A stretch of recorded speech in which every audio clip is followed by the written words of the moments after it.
face of the Cape Cod Baseball League.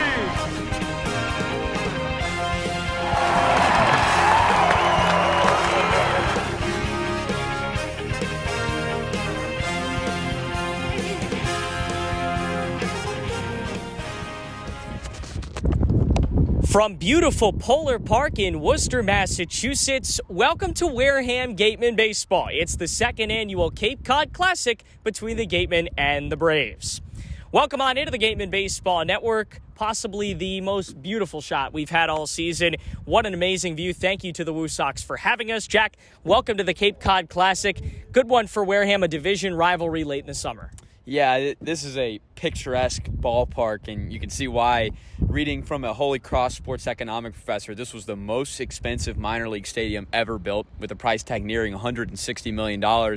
You can see why. So an incredible venue for a game today. You walk in here and your breath gets taken away. So the Cape League, already some nice fields. It's definitely a different vibe, but one that we're looking forward to.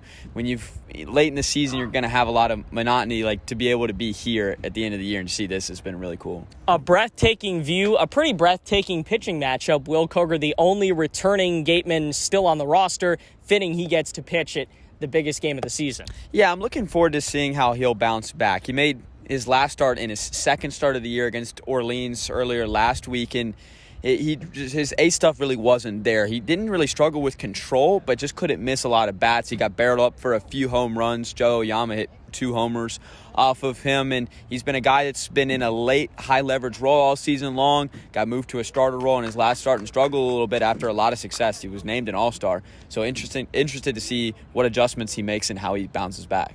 Wareham and Bourne from Polar Park. Let's keep things rolling on a special edition of the Leadoff Spot. Back on the Manager Show with Ryan Smythe. And Coach, we've got a different background behind us here at Polar Park. What's the energy around the team getting to play at this minor league stadium today? Oh, it's cool. I mean, they were all pretty pumped up.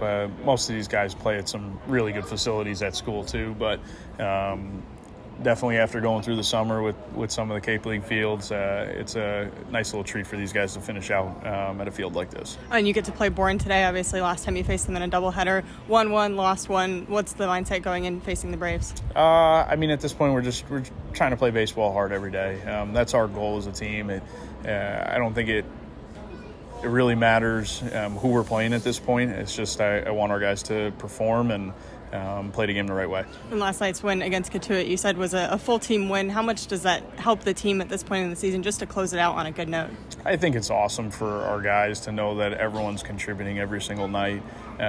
We've had some tough breaks along the season, and for us to pull out a full team win with a lot of guys being used in a tight ball game at home on a first responder night with a good crowd, that's always a good lasting impression, and we want to continue to do that the last couple games here. And Will Koger making his final start for you guys. He's been with the Gatemen now for 2 years. What has his maturity and experience brought to the team?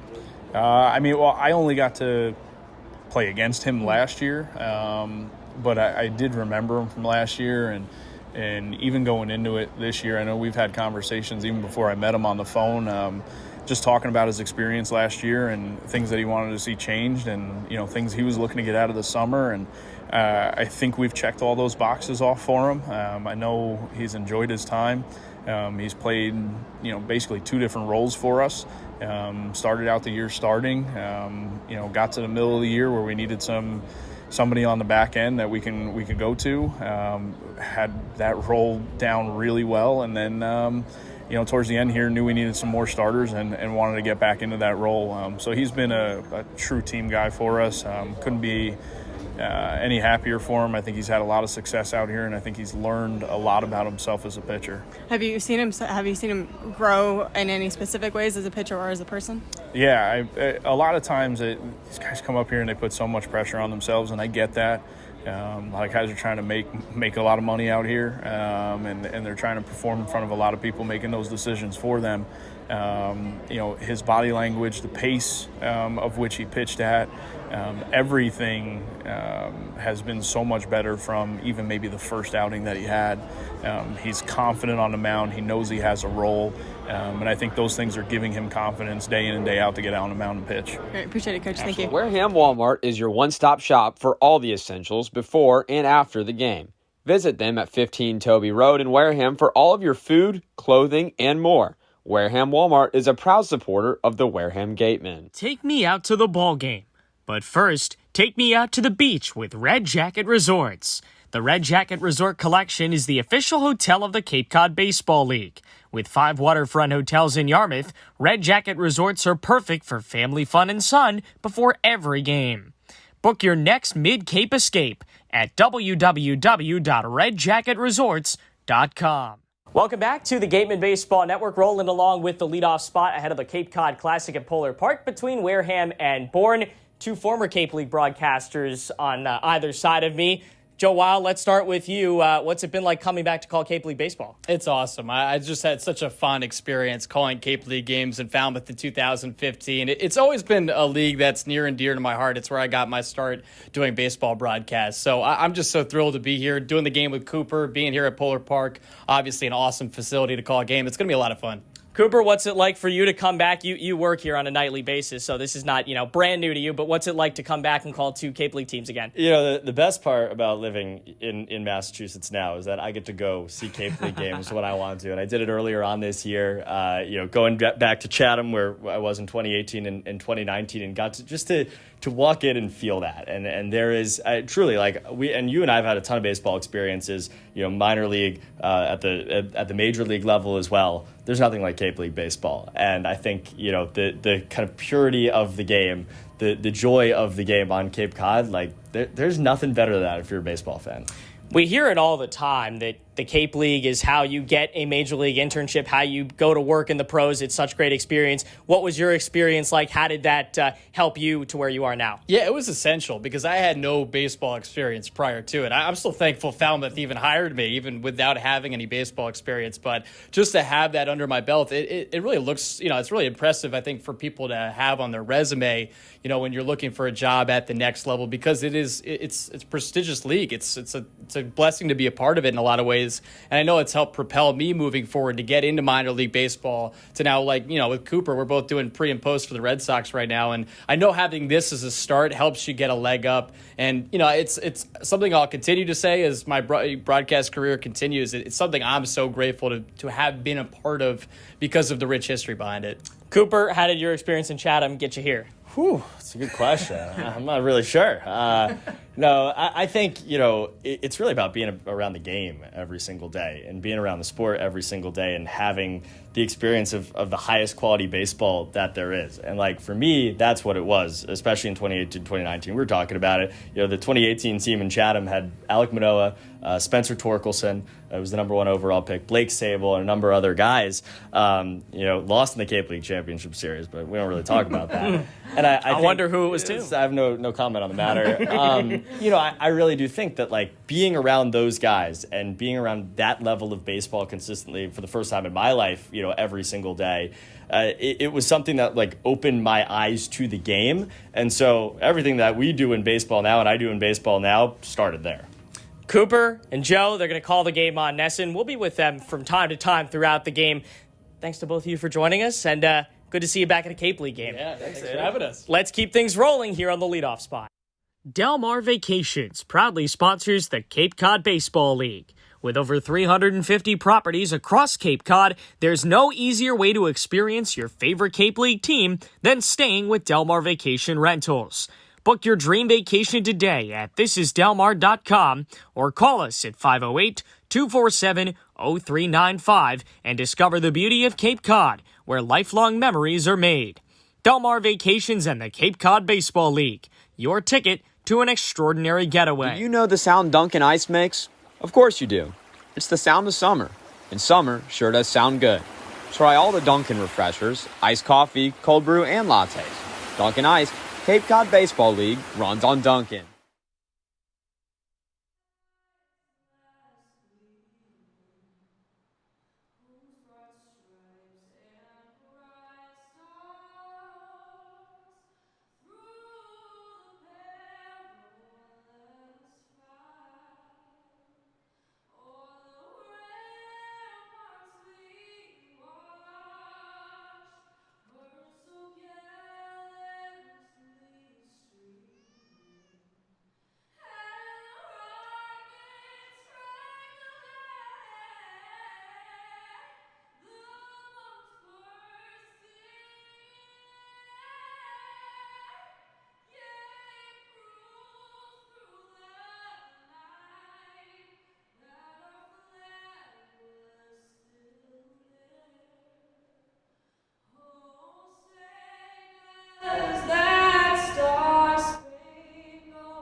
It's Wareham Gatemen baseball from Polar Park.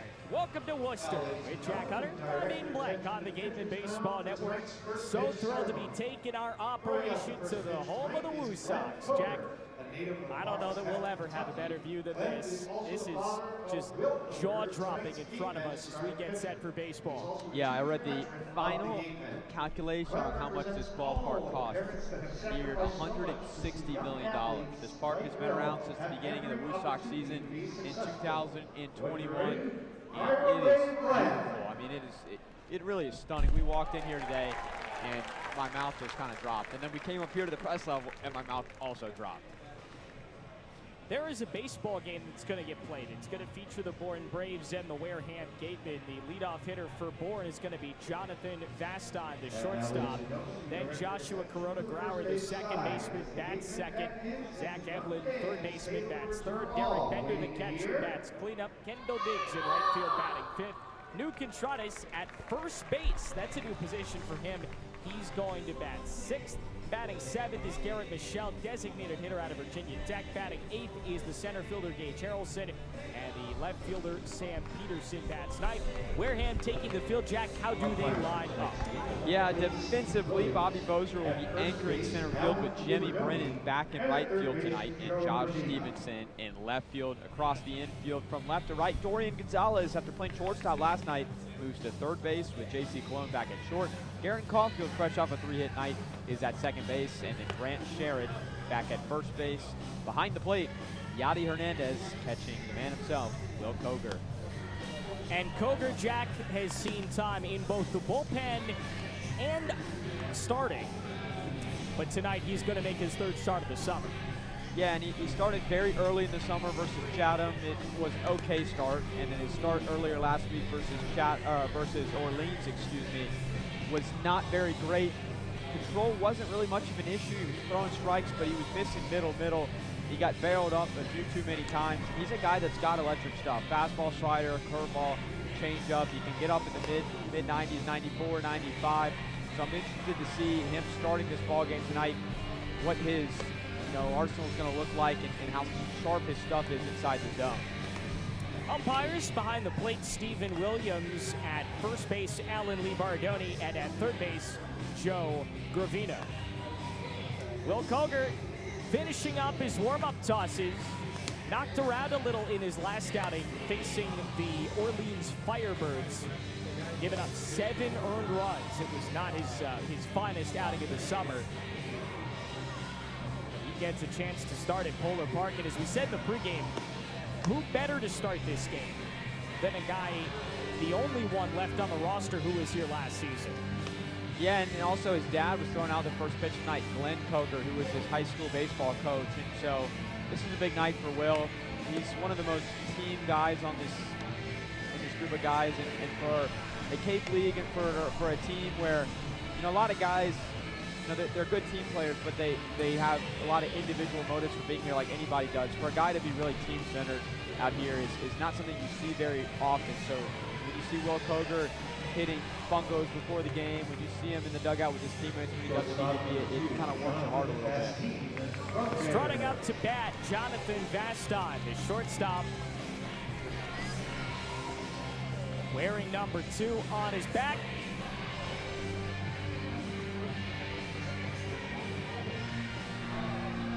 The Vanderbilt Commodores standing in, lefty hitter, and we're just about ready. They met last year, they meet again this season. Wareham and Bourne from Polar Park. From the first base side of the rubber.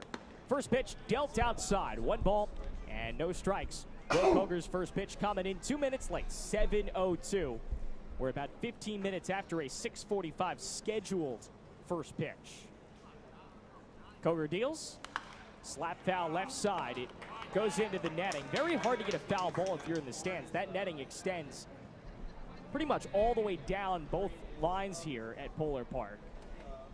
There is a ton of seating in the outfield, including a kind of miniature green monster out in right. It's a blue monster. You can get a ball there. Koger settles just low with his third pitch of the night. The count 2 balls and a strike. Vaston, the shortstop out of Vanderbilt. Tim Corbin, their head coach, said he's one of the best pure athletes on the team. Played in 62 games with 66 hits this spring. Pitch fired high, the count 3 balls and 1 strike. Bourne has clinched the playoffs, as have the other 3 West Division teams. Bourne most likely to be a 4 seed. If the playoffs started today, they would face Katuitt in an opening round matchup. The shortstop swings and misses, lets the bat fly to the backstop. And Koger into a 3-2 count. Alstein, an all-star this year. Very solid season in the Northwoods League last year, and it's been just a great presence at the top of the order. Has always been known to be a good shortstop defensively, and has really started to swing the stick well in a league that's really not easy to do that at all. With Bourne, he's played in 32 games, recorded 33 hits, hitting exactly 300. Had 1 hit, scored 3 runs in the All-Star game. That's very hard to do. He also walked twice, struck out once. The way that they formulated those lineups is you had a first half of the game group and a second half, so he only played for 4.5 innings. Swings and fouls it in Yachty's glove for strike 3. So Vaston settled down via a swinging strikeout. Great start to the night for Koger. Faces Joshua Kuroda-Grauer now. One of those guys that's been here since the beginning of the summer.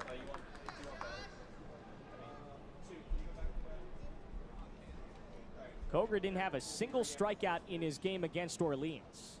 Had 7 on the 17th against Chatham. Shows butt, pulls it back, and the ball settles inside. It's 1-0. So the first strikeout he has thrown since July 17th. It's been a minute since Koger blew one by a guy. Righty hitter Kuroda-Grauer takes a pitch just off the edge. The count's 2 balls and no strikes. Wareham and Bourne from Polar Park. We can see downtown Worcester serving as our backdrop. Jack mentioned this cost a pretty penny to build. Worcester, one of the highest drawing teams in all of minor league baseball. Strike fire down the middle, taking 2 balls and 1 strike. Zach Eblin waits on deck. Derek Bender in the hole if we can get to him. The right-handed swinger with the middle infield play in deep. He slaps one to first. Knocked down by Sherrod. Now flips to a covering Koger. A head first slide, and Kuroda-Grauer is out. Sherrod knocked it down with his chest, picked it up. Koger had to cover because Sherrod was pulled off the base. They flip it over to him. Call it a 3-1 putout, despite a valiant attempt for Kuroda-Grauer, and he is set down. That was a great play by Grant over there at first base, just to get some body on it, to be able to kick it down. And then Koger, you got to be quick off the mound. If he's a step slower, Kuroda-Grauer is going to get in there to first, and a lot of speed. Sometimes people say you shouldn't be doing the head first slide into first. It'd just be faster to run through the bag. Here's the lefty, Zach Eblin, third baseman. And takes a called strike, 0-1.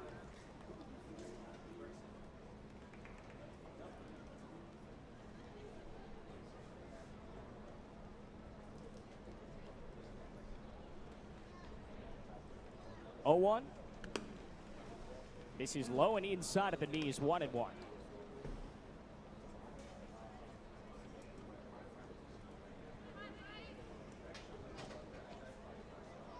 Bryce Eblin out of Greenwood, Indiana. Third hitter in the lineup. Takes side, 2-1.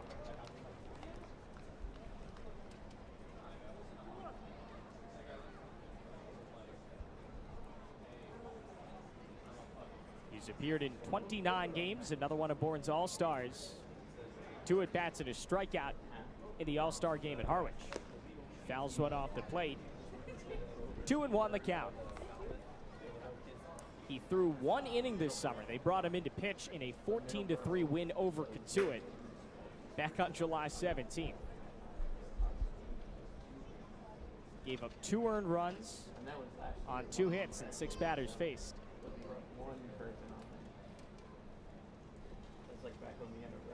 2-2. Swings through it. Pitch bit into him, and Koger sets the first three batters he sees down in order. 1-2-3 inning for Will to begin the ball game. Let's go to the bottom of the first. It's Gatemen Baseball on the Gatemen Baseball Network.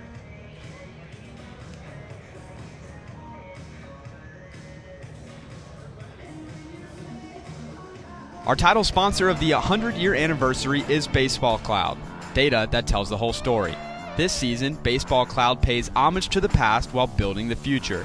Their technology will help tell the story of the next 100 years of Cape Cod Baseball League history, inspiring and exciting the next generation of baseball players and fans. Learn how to bring the most accurate data and analytics to your organization by visiting baseballcloud.com. Cape Cod Coca-Cola thanks you for supporting the Cape Cod Baseball League and refreshing yourself with ice-cold Coca-Cola products. Please remember to recycle empty bottles, cans, and other recyclable materials. It takes only 6 recycled plastic bottles to make a new baseball cap.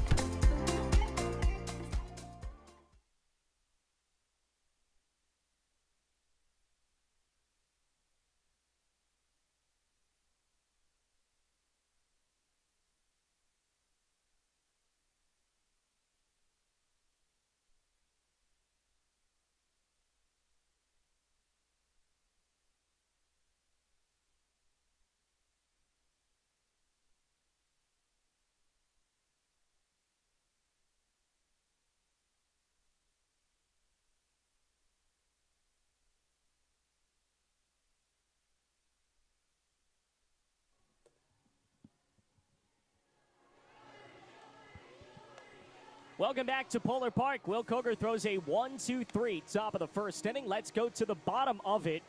Wareham coming to bat for the first time in this Cape Cod Classic with Jack Hunter. And like good to be with you on a sun-splashed evening in the town of Worcester. Ryan Smythe has a lineup, and it looks like this. J.C. Cologne, the shortstop, leads off. Garen Caulfield at second base, batting second. Then it's USC Upstate's Grant Sherrod batting third and playing first base. The designated hitter, Grant Hussey, will bat fourth. Batting fifth is the center fielder, Bobby Bozer. Dorian Gonzalez has been red hot recently. Third baseman, he'll bat sixth. Batting seventh, Jimmy Brennan. He's out in right field. Batting eighth is Yadi Hernandez. He'll catch. And the left fielder, Josh Stevenson, rounds out the order, batting ninth. Scott Pickler and Ryan Smythe, both former assistants in Brewster. Both now head coaches here at Polar Park. It's J.C. Cologne to lead things off. The righty swinger out of Missouri. First pitch low for ball one.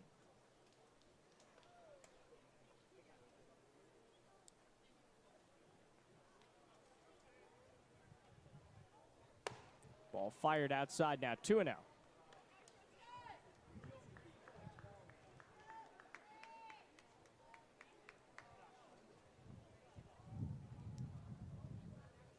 A 2-ball, no strike count. Fired away, 3-0.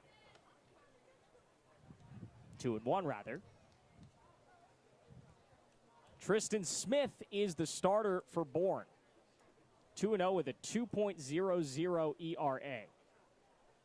Dealing from the third base side of the rubber, full wind, fires out. And Cologne has wore a 4-pitch walk. The scoreboard was wrong. I should have trusted myself. Brings up Garen Caulfield out of Arizona, the second baseman.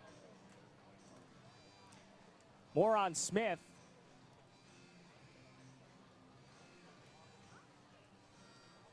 His last outing was the 24th, a week ago today. The first half of that doubleheader against Wareham went 5 of the 7 innings played and got a win. Fired high for ball one. Kind of slipped out of his hands. Did a little more than just get a win. He no-hit the Gatemen through 5 innings, and Bourne was 4 outs away from a no-hitter. Tristan Smith, a lefty out of Clemson, very touted guy out of high school, just finishing his freshman year. He's got a fastball that was playing very effectively in the low 90s, and then he's got a slider, a changeup as well. He's getting a lot of swings and misses, was working very efficiently. They could have left him in for longer, but, you know, This is not Clemson. This is the Cape League, so you got to be a little bit more careful with the pitchers. So Caulfield now in a 1-0 count, meeting on the mound, broken up between Smith and his catcher, Derek Bender.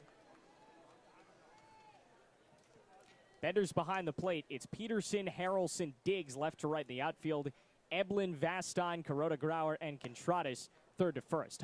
Fired high and out, 2-0.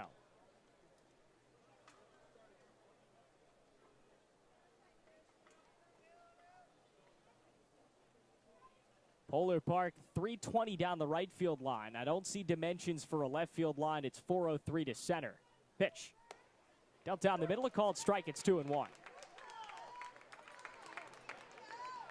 We got 329 down the left field line per online. You got 330 signed down there in the corner.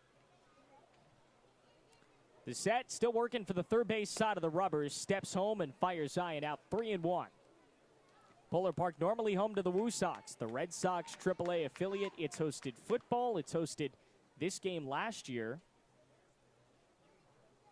Relatively new, only a couple of years old. 3-1. Fired high for ball 4. So Smith overthrowing a couple of pitches early. Both Cologne and Caulfield draw walks. A little less successful start than what he had in that no-hit outing or near no-hit outing last week. Yeah, and the Gatemen have succeeded very well early in games. 2 out of their last 3 games, they scored 2 runs in the first inning. They had some base runners on last night, but couldn't get them home. So it's good to be patient out there. And for Smith, he's going to be trying to adjust to a new mound. So I think this, a lot of nerves playing in this stadium. Scott Landers is going out there just to reassure him here.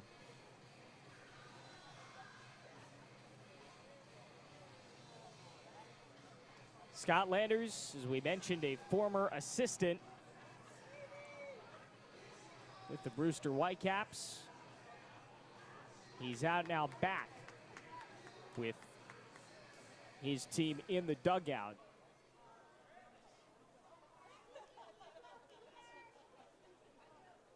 We're back underway with Grant Sherrod stepping in out of USC Upstate. Takes a strike down the middle. It's 0-1. It's a sparse crowd, as you might imagine, but they're vocal.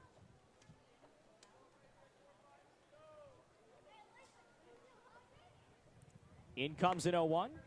A low strike, 0-2. Sherrod 13 for 48 with Wareham. Good for a 270 average.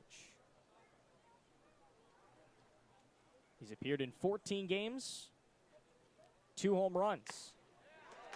Fouls it into the glove of Bender and is set down on strikes. A big first out for Smith. Whatever Landers just said worked out. Fastball 92 miles an hour, and it really just jumps on these hitters. Lefty with a little bit of an odd arm slot at 3/4. And Sherrod with a late swing, foul tipping it.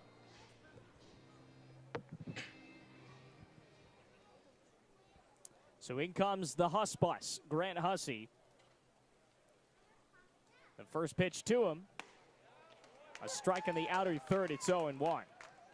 We wore his t-shirts yesterday, the Huss bus, and it may have worked because he came in as a pinch hitter late in the game. Subbed in for Corey Morton and retrieved 2 hits, neither of which really should have been hits. 0-1. Popped up, left side, foul ground. Eblin, the third baseman, over near the dugout, runs out of room. It bounces into the stands. If you want to get a ball here, there's a lot of room to work with.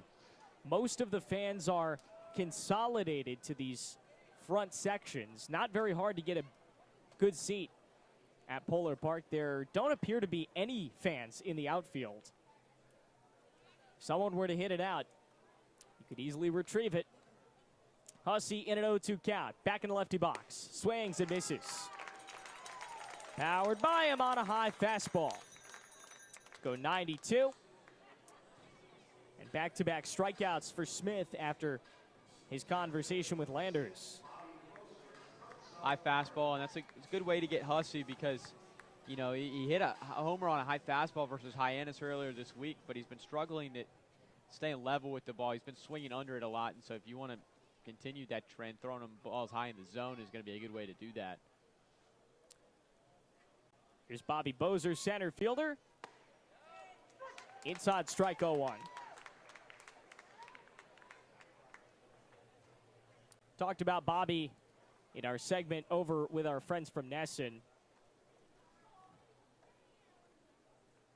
One of the few remaining guys from the beginning of the season. Swings through another pitch, 0-2. Bobby and Yachty and Will Koger, the three left that didn't get cut and have remained with Wareham the entire summer. Bozer from his right side. His last two teammates struck out. Ball saddles high, a good take, 1-2.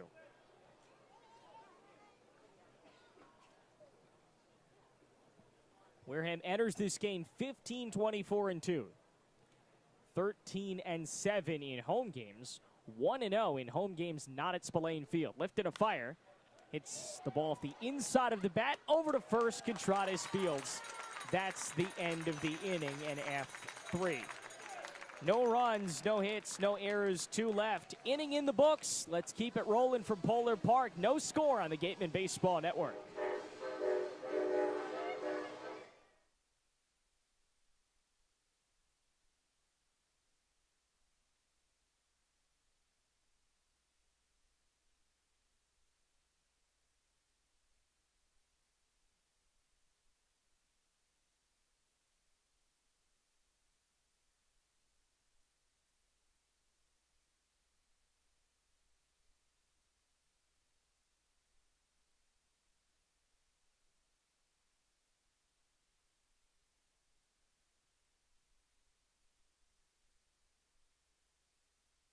Welcome back to Polar Park.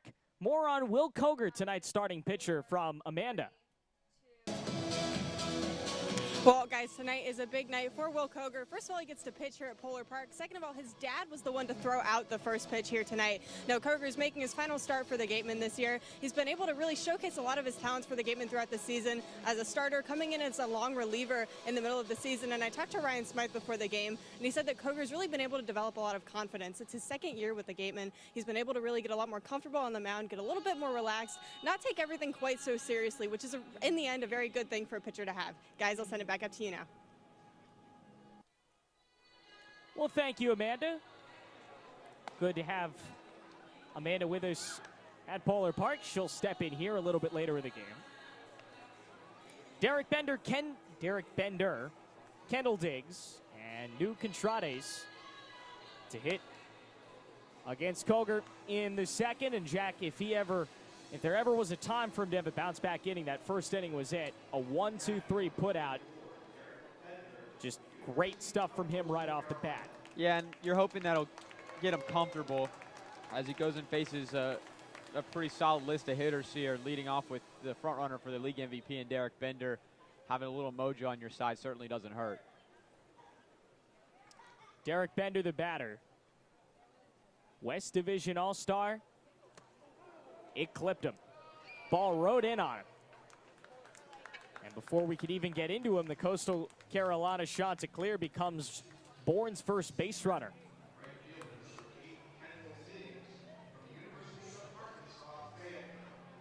Bring up Kendall Diggs, right fielder out of Arkansas.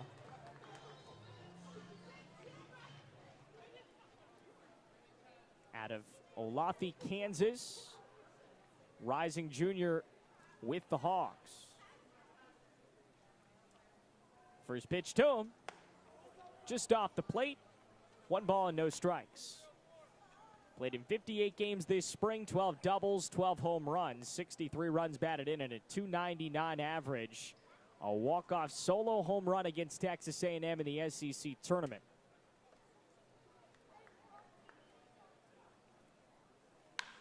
Rolls it, first base. Nice stab by Sherrick. Goes to second, but it pops out of Cologne's mitt. He threw a strike, and it was too good. It popped right out of Cologne's glove. You know, fielder's choice, probably an error on Cologne if I had to guess. And now 2 on, nobody out. Same situation Wareham just had. Only this time Koger now facing new Contrades, who's become one of the most dangerous hitters in this Bourne lineup. Yeah, JC's got to look it in there. It wasn't exactly close enough to where you could say it was a transfer play, but he's got to really focus on catching the ball first before making the throw to first. First pitch to New. Rolled right side. Sherrod a second chance. Goes to Cologne at second one. Back to first. Just a touch late. Bender up to third. Digs off the bases. And Contrades up on a fielder's choice. Now here's Garrett Michelle out of Virginia Tech.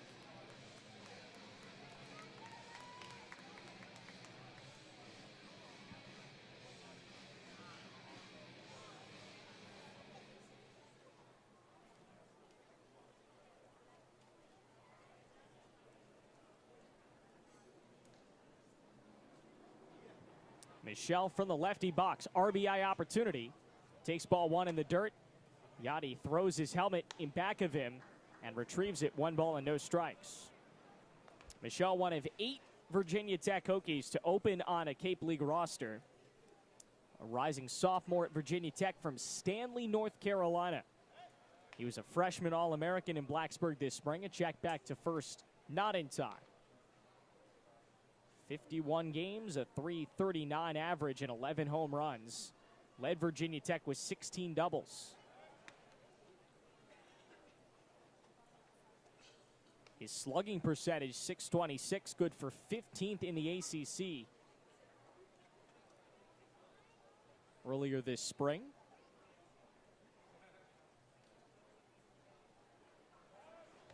Another check back to first, picked out of the dirt by Sherrod.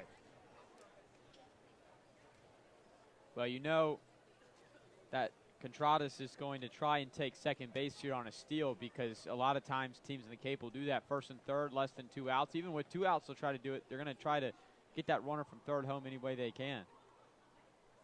1-0. Swing and a miss, 1-1.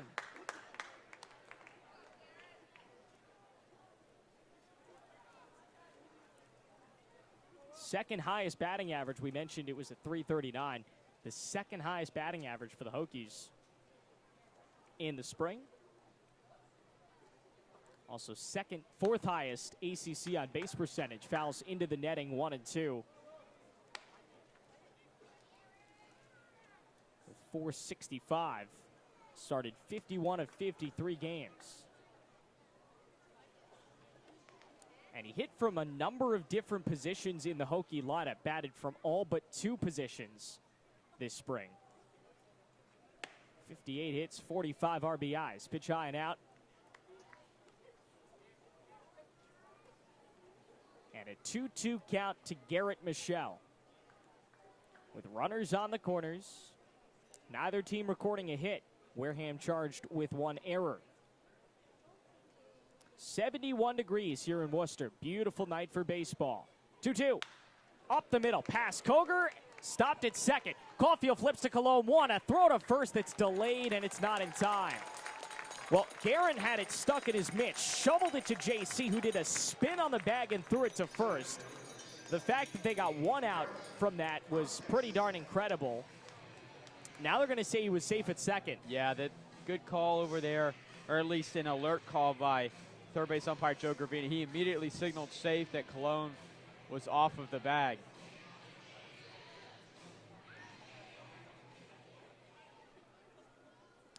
Bender scores.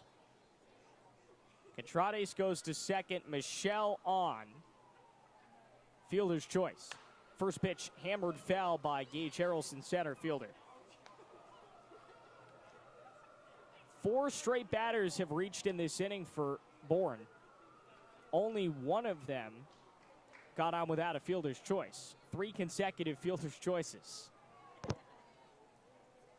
Harrelson, the center fielder, out of his left side. The pitch. Squares to bunt, pulls it back, and the ball goes low and out, 1-1.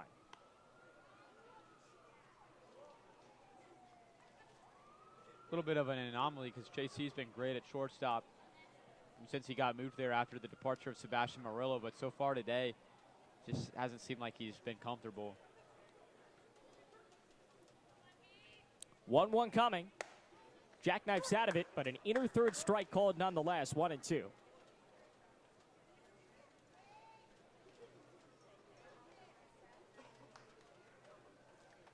A ball and 2 strikes, 1 out with Koger dealing on the mound. Working off the first base side of the rubber. Look back to second. Now kicks and deals. Line drive, hammered up the middle into center. Back now in on it, Bozer. Everybody holds to just 90 feet. Sherrod cuts the throw off on the mound.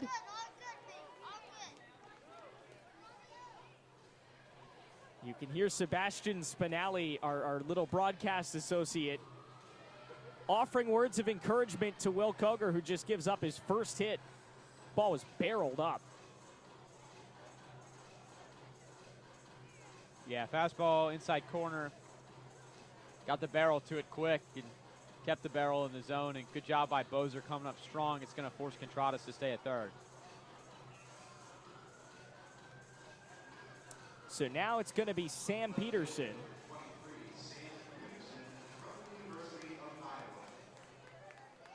Out of the University of Iowa. Born in Huxley, Iowa. He's played in 23 games, hit to a .267 average. Swings and fouls at Indiati's glove. The count's 0-1.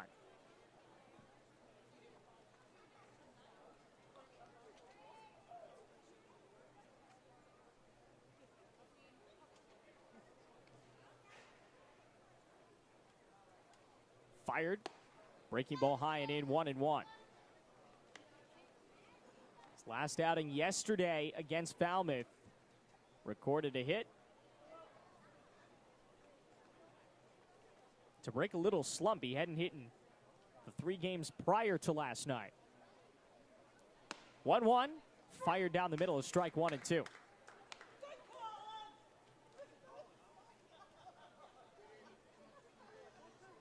One home run, 8 RBIs for the righty swinger who toes the back chalk. Koger right side of the rubber. Deep breath, fires. Low and out, taken 2-2. Yeah, and this is a tough situation for Will because it's, he hasn't pitched fantastic, but he hasn't really pitched himself into this jam. But now he's responsible for trying to get out of it.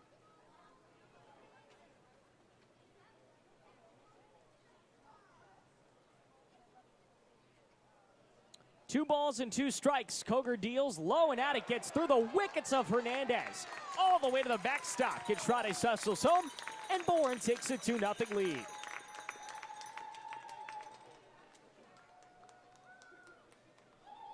Michelle the third. Harrelson is second. And Bourne adds another tally. 2 earned runs charged to Koger after a 1-2-3 first. He is still struggling to get outs in the second.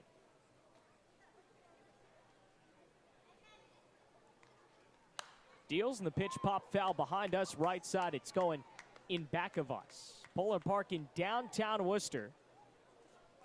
There is a nice, substantial dark blue backdrop in center. A pitch clock is available. It's not being used.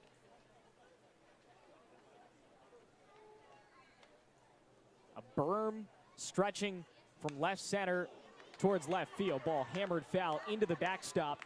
Count holds it 3-2. And then, as we mentioned on the right side, kind of that miniature, it's the navy blue monster. Most of the fans, in fact, pretty much all of the fans, opting to sit in the sections around the field here.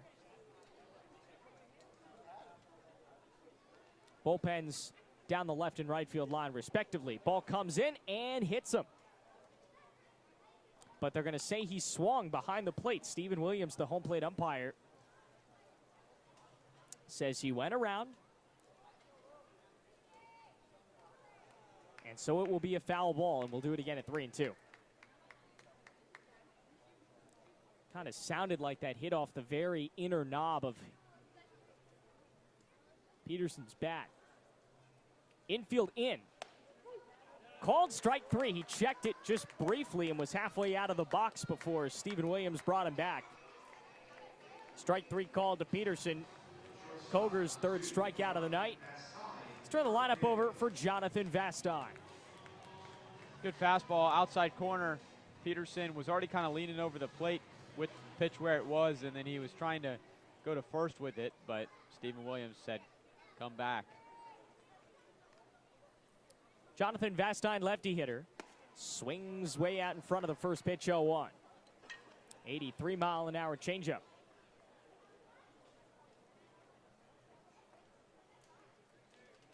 Second and third for Bourne, 2 out in the bottom of the second.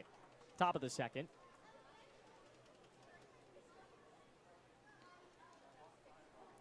Chest high set, fires. Nubbed to second, to short rather. Cologne ranging across his body, and it's not in time. Sherrod fielded it off a backhand at first. He tried to pick it out, but he couldn't. Vastine's going to reach on an infield single. Brings home Michelle. And Bourne jumps out to a 3-0 lead. Yeah, you just got to feel for Will Koger at this point. They're not really hitting him hard. There was only one ball this inning that was hit particularly hard, and it was a single up the middle, and yet he has 3 runs to show for. Good news is not all 3 runs are going to be earned. JKG Joshua Kuroda-Grauer stands in to check back to first. Kuroda-Grauer, 1 of 2 to not hit in this inning. Bryce Eblin, the other, waiting on deck. The 8th batter of the inning sent up by Bourne. Pops it high in the air, left side of the infield. It will stay on the infield and on the lip of the infield grass. The ball's caught by Cologne to conclude the inning at F2-6. 3 runs, and they come on just 2 hits with 1 error and 2 runners left on base. Wareham has a little catch-up to do. 3-0 as we go to the bottom of the second on the Gatemen Baseball Network.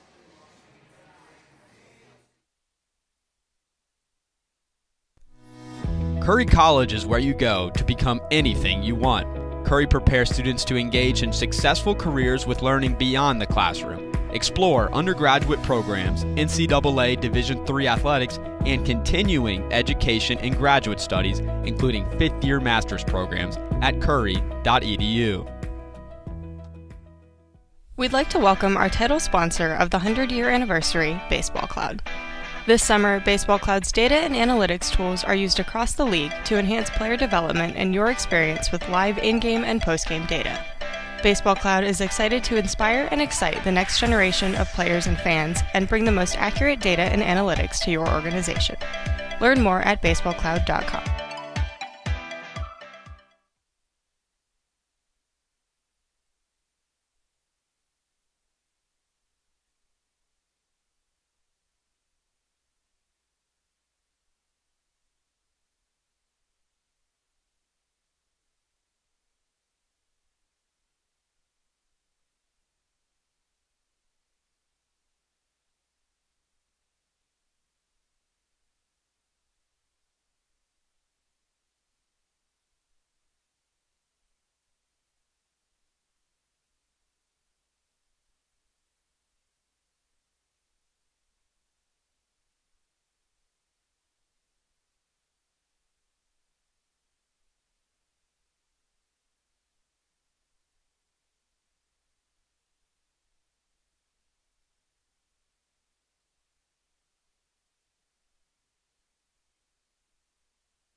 Back at Polar Park in Worcester, Massachusetts. Bourne 3 runs on 3 hits in their half of the second.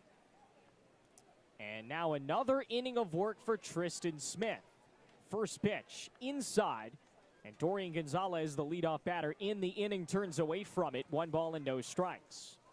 With Amanda Foster, Jack Hunter, Blanc, good to have you with us on the Gatemen Baseball Network from Polar Park. Pitch lands on the outer third. It's a called strike 1-1.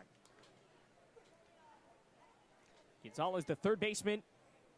Be Gonzalez, Jimmy Brennan, and Yadi Hernandez. 6, 7, and 8. Hits a high fly ball. Ripped to right field. Ranging over Diggs. back in that corner and makes the play onto the warning track. Hey, Jack, there's a real warning track at Polar Park. Can't say that about a lot of these Cape League fields. Yeah, and for Dorian, I hate that for him. He hit it to the track. He's been trying to get his first home run here in the last few games of the season, and if he hit that one at a few Cape ballparks, he may have gotten it. He was to the warning track, the wall here, a little above 320, about probably 330, 340 to where he hit it. He hit it to the warning track, so. Ready, Jimmy Brennan. Swings and misses wildly 0-1. Since rejoining the Gatemen, Brennan has been red hot. Now hitting over 400 with the team. I beg your pardon, just under 400 at 385. A called strike. 0-2 came in last night, hitting 400. Didn't have a hit in his first 3 games. Ball low, 1-2. Rejoined Wareham on July 26th, and since then has hit in 3 of 4 games. His first at bat of the night, the right fielder from Post. Can play behind the plate as well. Pitch fired high, 2-2. Just a gorgeous night here in Worcester, about 90 minutes from Spillane Field. Kicking at 2-2. Dealt low and in 3-2. We'll be back to Cape League action tomorrow. Final road game of the summer, Wareham and Hyannis. 6 p.m. start at McKeon Park. Kind of feels like we were just there. Probably because we were. Yeah, that makes sense. 2-strike offering is popped in the air right side. Calling everybody off Contrades. Trying to find it and does locate it deep in the infield dirt.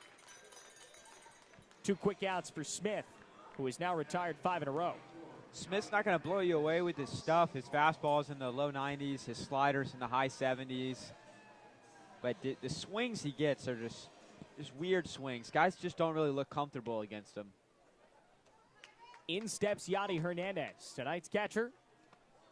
Low and in the dirt. Picked out behind the plate by Bender. And the count's 1-0. Full wind from the middle of the rubber. Another one fouled into Bender's mitt. 1-1.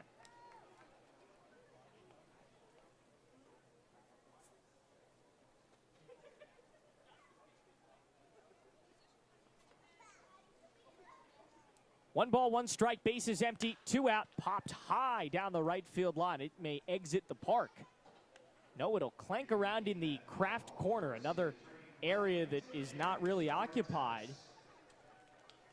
No one has gone to retrieve it. That ball's just hanging out there, Jack. We may have to pay attention at the end of the game.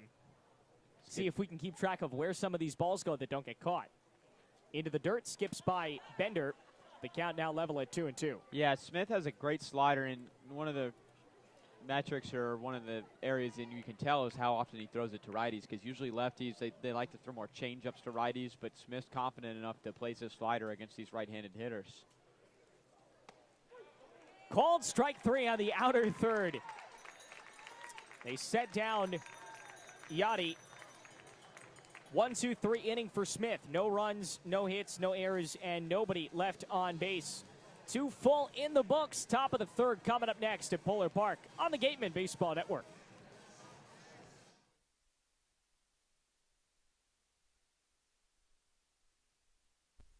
Milton Cat is proud to support the Cape Cod Baseball League. From paving and landscaping to recreational boating and facility management, Milton Cat has the right equipment, parts, service, and technology to keep you working. Visit miltoncat.com to learn more. T-Mobile is proud to sponsor the Cape Cod Baseball League. T-Mobile is committed to serve those who serve, and that's why they go above and beyond for our active duty military, veterans, and first responders. Visit your neighborhood T-Mobile store or T-Mobile.com to learn more. The 99 Restaurant and Pub is proud to be a sponsor of the Cape Cod Baseball League. Visit your local 99 and try their famous colossal lobster rolls piled high on grilled brioche and served hot buttered or with just the right amount of mayo and celery with fries and coleslaw. The 99, always the real deal.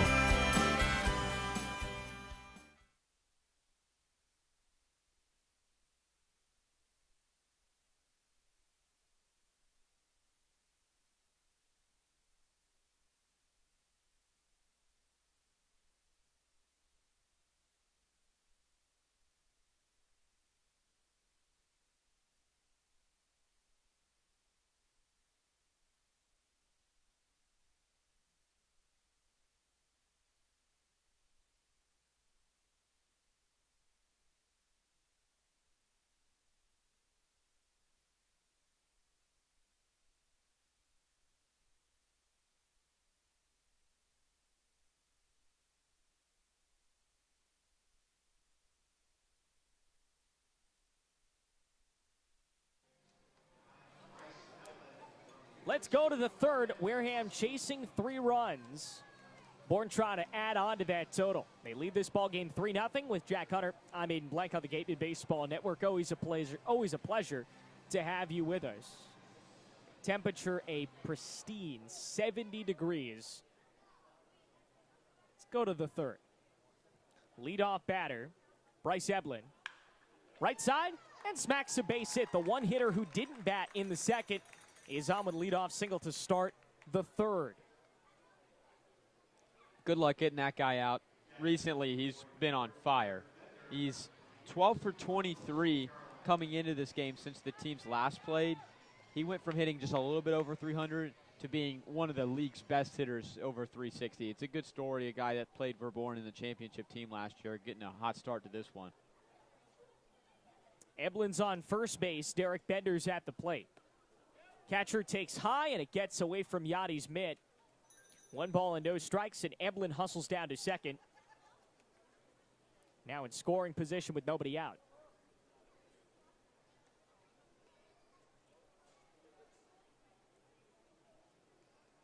Derek Bender led off last inning, was hit by a pitch, came around to score.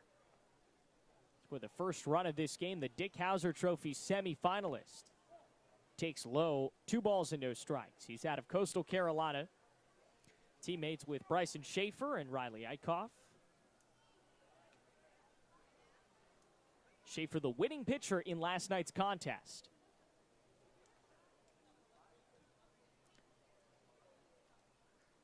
Two-0, kick and a fire. Grounded, weakly to second base, right in the mid of Caulfield. Couple of steps towards first now. Fires a strike over. 4-3 put out. And that's out number 1. Does advance Eblin to third, though, so he does a job now, sets up Kendall Diggs.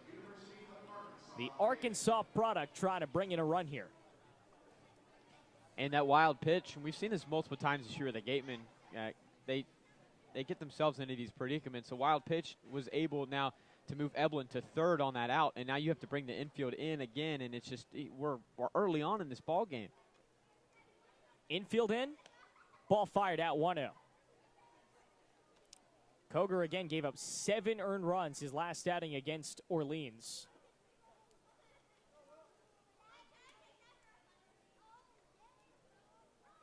Try not to repeat that tonight.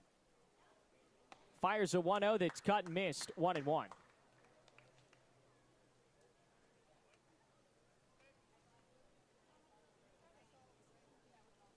Koger coming up on his 47th pitch of the night. He's got his own scoreboard pretty much dedicated to just Will Koger's statistics in right center field. Fires into the dirt, skipping to Yachty, who blocks it 2-1.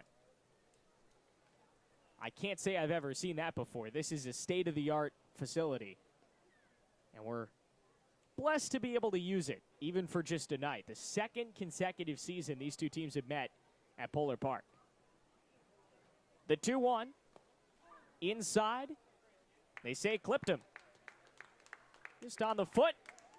It's a hit by pitch, the second allowed by Koger. And now it's New Contrades trying right now to bring in a run. I can say, Jack, this is a historical night for many reasons. What other Cape League game do you go to and hear walk-up songs? Line foul, right field, 0-1. Yeah, that's very fair. I mean, it feels, obviously, this is expected to feel a little bit less like a Cape game tonight, more like a minor league game. And I mentioned this in the pregame show, in a season where there's a lot of monotony, a lot of just kind of similar daily routines. Being able to go to a field like this for a day is really cool. Koger deals. Pulls back a bunt, high and out, 1-1. It's the second game the Cape League has played this summer that is at a minor league facility. Dunkin' Donuts Park hosting the other. YD and Hyannis last week. And you're right, it's meant to feel more like a minor league game. As far as the play on the field, it could very well be a minor league game. Any of these guys could end up playing professional baseball. Many will. Grounded foul wide of the line at third. 1-2 rather.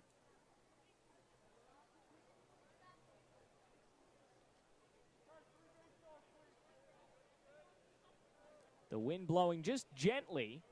We don't feel it at all.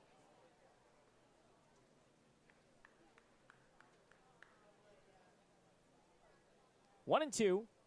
Contrade's the 6-hitter in the lineup. Eblin dancing at third. Contrade slaps it down the line. A fair ball into the right field corner. Turning, going to third is Diggs. Contrade sliding into second. New has an RBI double, and it's 4-0 Bourne here in the third. And it's inside-out swing, took a pitch a little bit inside and was able to crack it down the right side just inside the foul line. And Bourne has really started to get up on the board here against the Gatemen now with a 4-0 score. It's just been tough for the Gatemen to dig out of these holes, and it's going to be tough for any team to do that when you put yourself in these situations. Brings up Garrett Michelle, designated hitter. Last inning scored after grounding into a fielder's choice. Fouled away left side, 0-1. There's 3 broadcast positions. Bourne has the visitors radio booth. Nesson has the TV booth. And we have the home booth. And good to know, Jack, they structure theirs just like ours. A lot of taped up statistics and promo reads. Just like at Spillane Field, fired in 1-1. I wonder if they heard we were coming and thought, well, we should make them feel at home. Yeah, the Rochester Red Wings, hope they're having a good season. Got a roster here, pronunciations. 1-1. Off the end of the bat, fouled away left side, 1-2.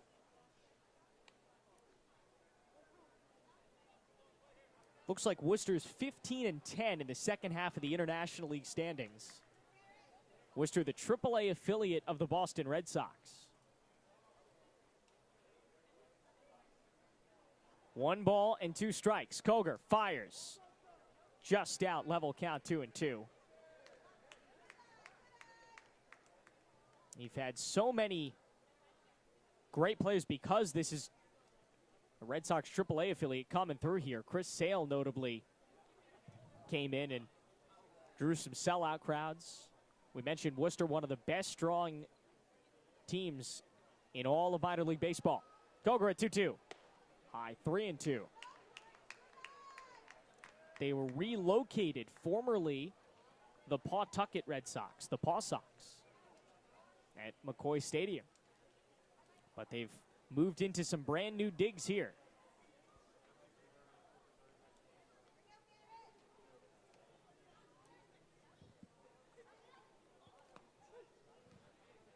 Ball low, and the bases are now, no, it's strike 3, and they throw down to first for the second out.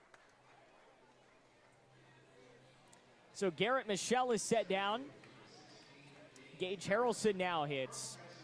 The first one to have a hit, it came last inning.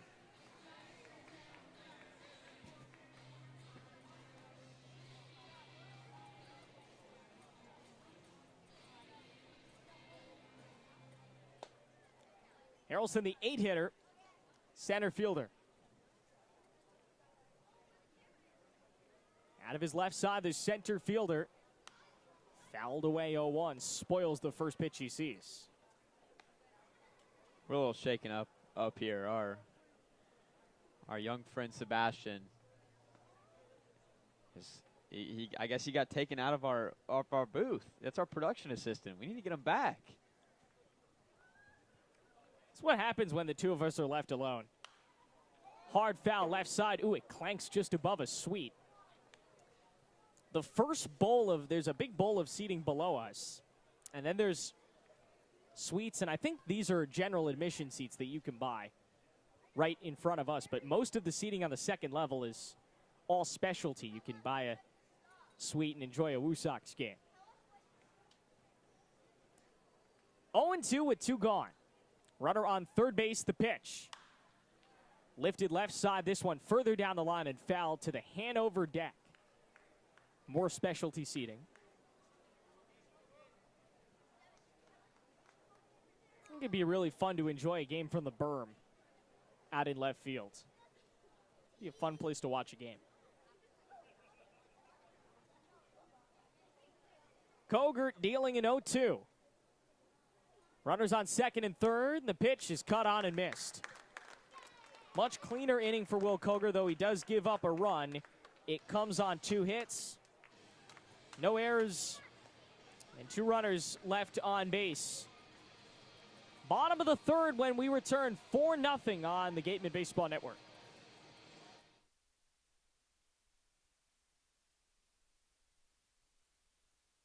Cape Cod 5 is proud to be a long-standing supporter of the Cape Cod Baseball League and its contribution to the local economy as a treasured summer attraction. Cape Cod 5 is a community bank serving customers throughout Cape Cod, the islands, and southeastern Massachusetts. Founded in 1855, the bank's mission is to enrich the lives of those it serves while contributing to the health and vitality of its communities. Cape Cod 5 provides a full range of banking solutions, including personal and business banking, residential mortgages, investment management, and trust services. The Gatemen are proud to partner with Franklin Sports as the official batting gloves of the Cape Cod Baseball League. Throughout the summer, all Cape League teams are wearing their own custom team batting gloves courtesy of Franklin. From the Cape League to the big leagues, it's all hands on deck.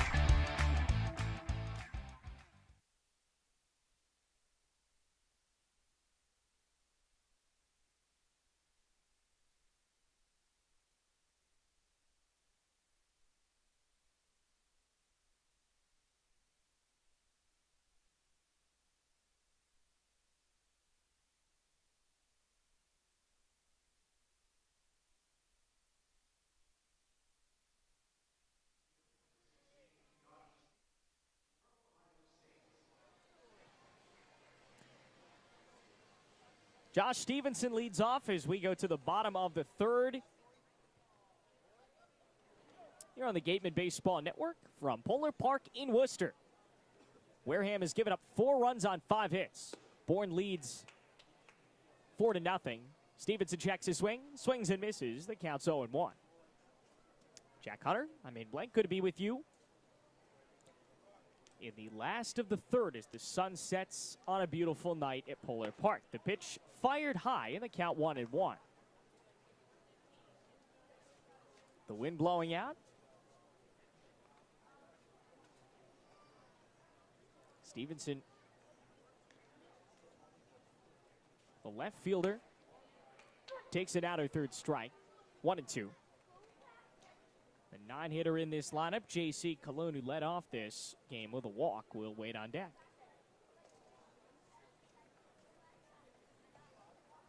.757 on the East Coast.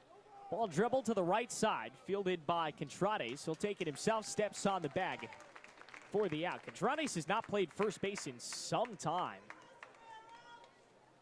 I saw him all spring in school. I didn't know he could play for first base. He's pretty much exclusively a third baseman with the Sun Devils. Yeah, this is the third game he's played at first base this year, and something in summer ball, it's a good skill to have, being able to learn new positions, be a little more versatile. Yeah, being a corner infielder, I think it's a little bit more interchangeable than usual. Ball low and out, 1 ball and no strikes.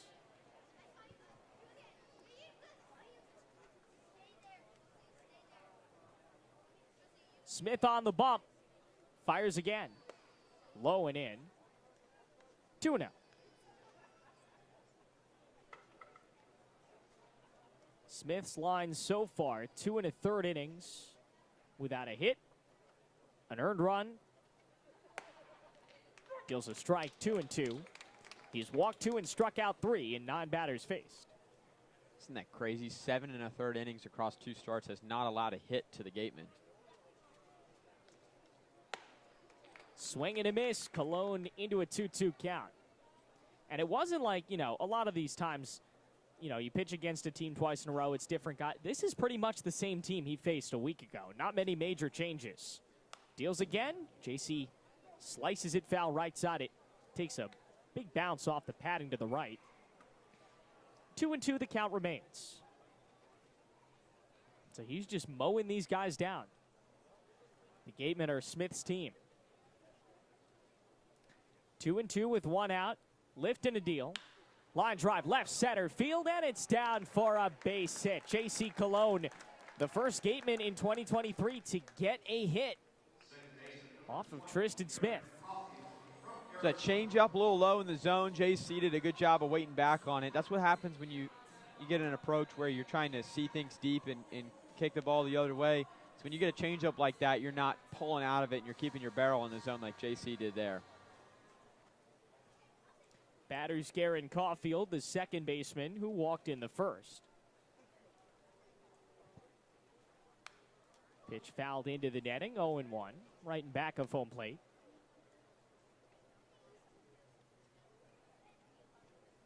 More foul territory than I think either of these teams are used to. It's not exactly scarce at either one of their home ballparks, but just everything a little bit bigger here in Worcester. This one popped over the netting, and it goes over our heads. Could we maybe have an opportunity to catch a foul ball tonight, Jack? I think so. If it's high enough, it could come back. We only have one window open here.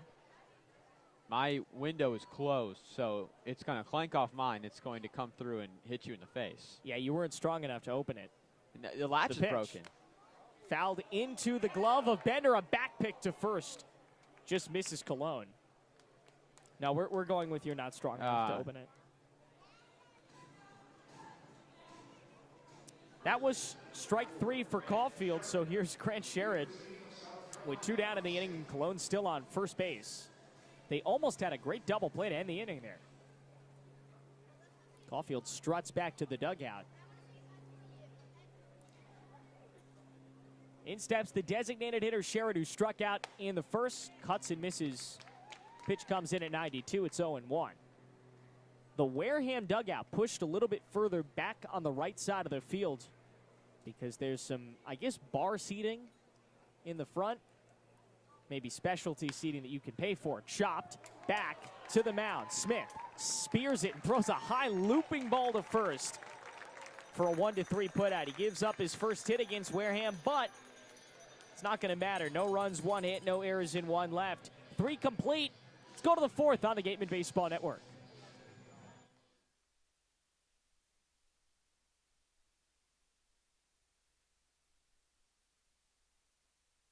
Earn a bachelor's or master's degree, complete a certificate, or take a single course through the Division of Continuing Education and Graduate Studies at Curry College. In-person and online classes run days, evenings, and weekends in Milton and Plymouth. To learn more about programs in accounting, criminal justice, education, nursing, and our new 100% online MBA, visit curry.edu. Rentals of Caterpillar machinery, generators, and marine engines, visit MiltonCat.com, your area cat dealer. Milton Cat, the Cape and Islands Caterpillar dealer, is proud to be a sponsor of today's game. T-Mobile is proud to sponsor the Cape Cod Baseball League. T-Mobile is committed to serve those who serve, and that's why they go above and beyond for our active duty military and veterans. Visit your neighborhood T-Mobile store or T-Mobile.com to learn more.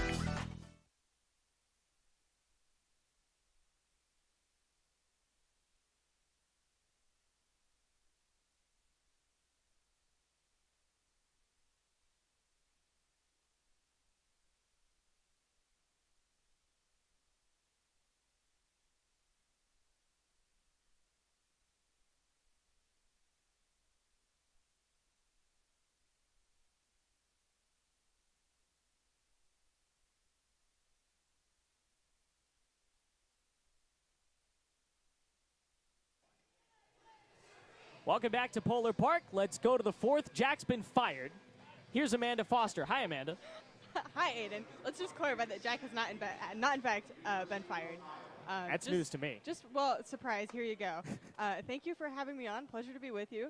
Here in the top of the 4th, Will Koger still on the mound for the Gatemen. Trailing 4-0. Sam Peterson in the box. Takes ball 1. Peterson struck out his last time up at the plate in the 2nd inning. Koger comes set.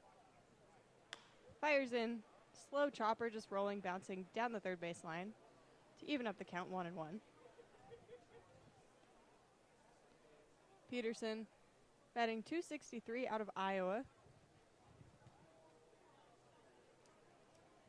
First team all Big Ten All Tournament selection this past year. Batted .319 with the Hawkeyes.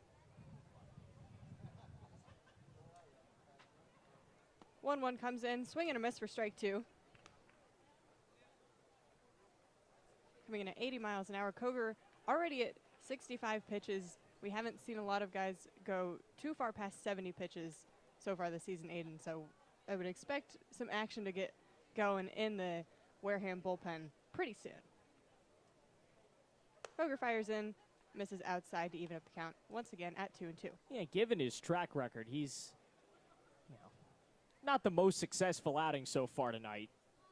Whether it was his fault or not, he is starting to get up there. You're right, there would be some action relatively soon. Maybe he can get him to a 4th or a 5th.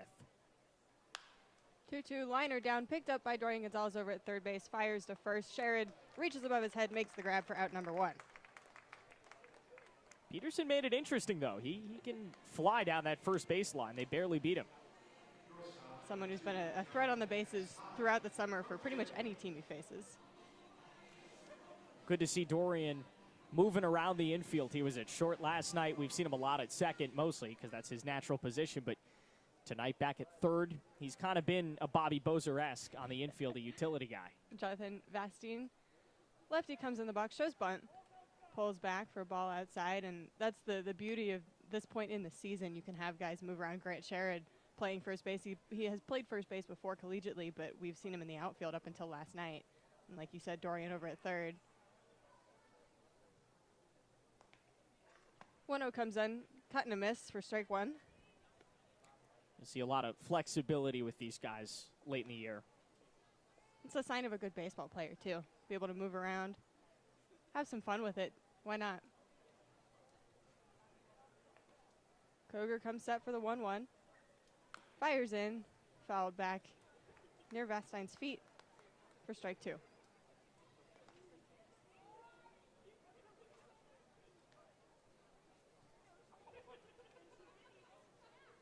Vastine out of Vanderbilt. The last game against Wareham went 1 for 3 in game 1 of the doubleheader, 1 for 3 in game 2 of the doubleheader as well.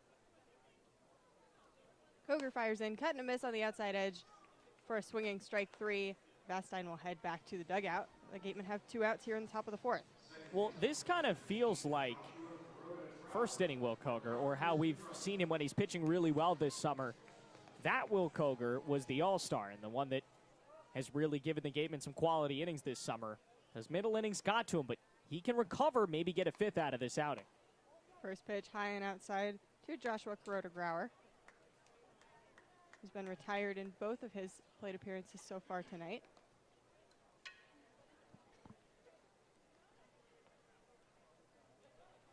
Big cut and a miss for strike 1. So a 1-1 count, top of the 4th inning. Bourne leads 4-0 here at Polar Park. A beautiful night at Polar Park. Koger fires in the 1-1. Liner over. Ranging is Garen Caulfield. Makes the throw over to first base. Grant Sherrod has it for out number 3. What a play by Garen Caulfield, ranging over, diving on his stomach to make that grab. Then the Braves are retired. Gatemen look to put some runs up on the board when we come back here in the top of the 4th. You're on the Gatemen Baseball Network. Tom and Gene Yawkey were passionate about baseball. Over 7 decades as owners of the Boston Red Sox, the Yawkeys greatly invested in youth and amateur athletics. They recognize the important skills baseball can bring to players both on and off the field. The Yawkey Foundation has been proud to support the Cape Cod Baseball League for more than 25 years. As a proud sponsor of the Cape Cod Baseball League, the Mass State Lottery is celebrating the games we love playing. From the baseball diamond to the many lottery games that help support all 351 cities and towns across the Commonwealth. So here's to 100 years of Cape Cod baseball and 100 more.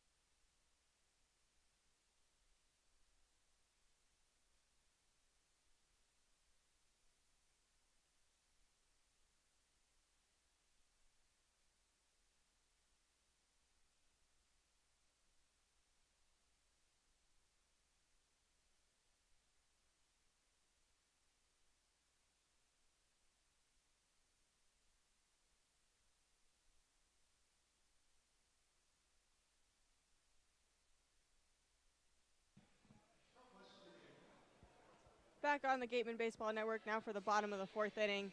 Gatemen coming up to the plate, looking to put a dent in Bourne's 4-0 lead. Hussey, Bozer, Gonzalez, the first three Gatemen due up. Hussey standing in the left-handed batter's box to face Tristan Smith. Takes first pitch on the outer edge of the plate for ball one. Jack, welcome back into the booth for half an inning. I heard I had been fired. Hey, news That's to me. what Aiden said. I tried to clarify. Pitch comes into Hussey, called strike one, down the middle of the plate. And there was a 1-2-3 inning in the inning when I was not in the booth. The first inning I've not been this year, so maybe I just need to permanently get off. I don't know about that one. Hussey fouls one left side over, bouncing off the padding for strike two. It's the first scoreless inning for Bourne since the top of the first inning. Good work from Will Koger. Remains to be seen if we'll see him on the mound again in the fifth. 1-2, cut and a miss. Fouled off, and Hussey will remain at the plate, staying alive. Just got a piece of it. You know, those are the pitches. If you're a hitter, you start to get a little more confident because you say, I have another life here. Hussey, a confident guy in his own right. 1-2. Check swing down third base. No swing, so it'll go in for ball two to even up the count.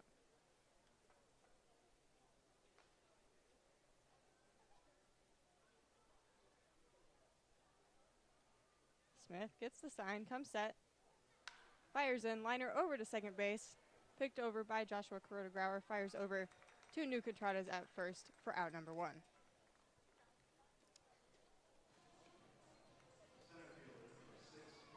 We'll bring up Bobby Bozer now, out of South Florida. Flied out to first base in his first plate appearance back in the first inning. Tristan Smith, as you and Aiden have talked about, Jack making quick work of the Gatemen as he has pretty much all season. First pitch to Bozer on the inside edge for ball one. Bozer coming off a big night last night with a big home run out to left field. He's trying to do it again. He had some munchkins before the game, hoping that that's what he did last night. He's going to try to get another home run tonight, get the lead on the team. Takes the 1-0 for a strike.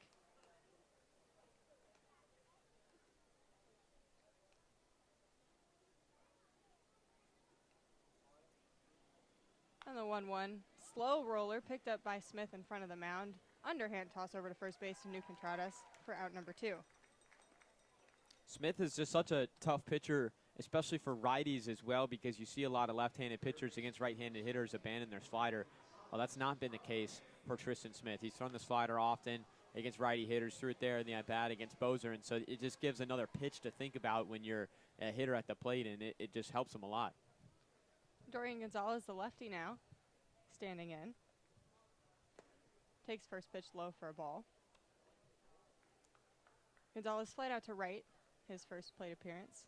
Comes into the game batting .239. You mentioned he got that one out on the warning track. His first time looking for his first home run. Pitch comes in on the outer edge for strike one. Even up the count at 1-1. 2 outs here in the bottom of the fourth inning. Gatemen trail 4-0 against the Bourne Braves here at Polar Park. 1-1, skied out, ranging over left center, backing up is the shortstop, Vastine. He'll be called off by Peterson out in left field to make the grab for out number 3. The Gatemen retired 1-2-3. We'll head to the fifth in just a moment here on the Gatemen Baseball Network.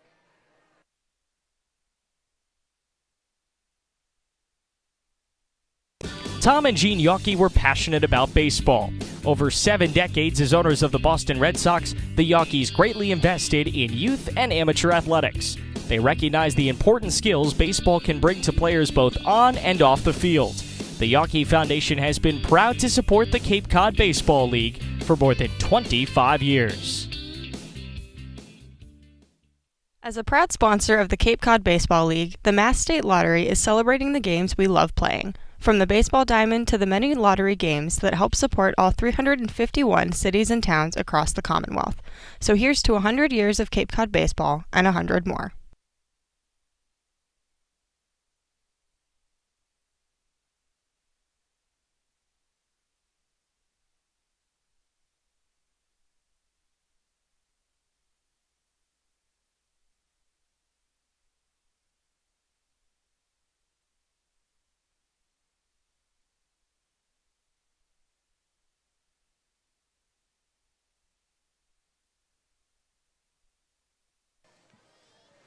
Well, the rotation keeps going here in the booth, joined again by Aiden. Aiden, welcome back from your very short stint over in the Nesson booth. We've got a new pitcher for the Gatemen on the mound in Nate Chudy out of Holy Cross, which is very close to Polar Park here. Chudy comes in with a 6.2 ERA and 40.2 innings pitched in the 2023 season. 38 walks to 52 strikeouts. This is his first appearance on the mound for the Gatemen, just coming up here very recently. Yeah, yet another Wareham debut. You gotta love it. At this point in the season, why not? You're bringing pitchers in to fill some spots, and no one's gonna turn down an opportunity to pitch in the Cape League, especially at a park like Polar Park. And some of these bullpen guys that Smythe has brought in late in the season have been really effective. Jackson Reed kind of sneakily pitching very, very, very well. You wonder what could have happened if he had been here since the beginning of the season. And Packy Bradley Cooney coming on against Falmouth, dealing some pretty clean innings despite, you look at some of the schools these guys are from, they're a little underrated. People aren't expecting them to come out and pitch the way they do. First batter Chudy takes on will be Bryce Eblin. First pitch comes in low and outside for ball one, coming in at 92 miles an hour. Eblin with a single his last at bat, came around to score in the third inning. Skies this one back into the left side bleachers, bouncing on top of the roof to even up the count at 1-1. Chudy really a big jump between his sophomore and junior years. 8 relief appearances in his sophomore year, 11 starts in his junior year, 41 2/3 innings as opposed to 14 innings. 1-1 skied out into left center. It'll drop before a running Josh Stevenson comes in to grab it. So Eblin gets on base with his second single of the night. And the Braves have their first runner on here in the top of the 5th inning. They'll bring up Derek Bender. If you know Cape League baseball, you know Derek Bender. Playing as the Braves catcher tonight. The righty stands in. Takes first pitch, liner over to J.C. Colon on the ground, makes the flip over to Caulfield at second and over to Sherrod for a double play at first base to knock the Braves runners off the bases and put 2 outs up on the scoreboard. Well, that was exactly what was needed from Chudy right there. Gets a clean ground ball. Wareham's infield, which has kind of felt out of sync tonight, especially the middle of the infield with Caulfield and Colon. They've had a couple of blunders, but they finally get it together, turn a nice little double play, and now you just need one more out, and you'll have probably the cleanest inning outside of the first that Wareham has had on the mound tonight. First pitch into Kendall Diggs, taken for strike one. Love some good, clean double plays, especially for a pitcher like Chudy who comes in. This is his first ever Cape appearance. Takes some pressure off. Ground ball over to Caulfield, ranging in, makes the grab, and fires over to Sherrod for out number 3. So a quick 1-2-3 inning for the Braves, and the Gatemen left to respond once again as we head into the bottom of the 5th here on the Gatemen Baseball Network.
Back on the Gatemen Baseball Network here in the bottom of the 5th inning. Now Tristan Smith still on the mound for the Braves, continuing to deal. He'll take on Jimmy Brennan, Yadi Hernandez, and Josh Stevenson as the first 3 Gatemen batters.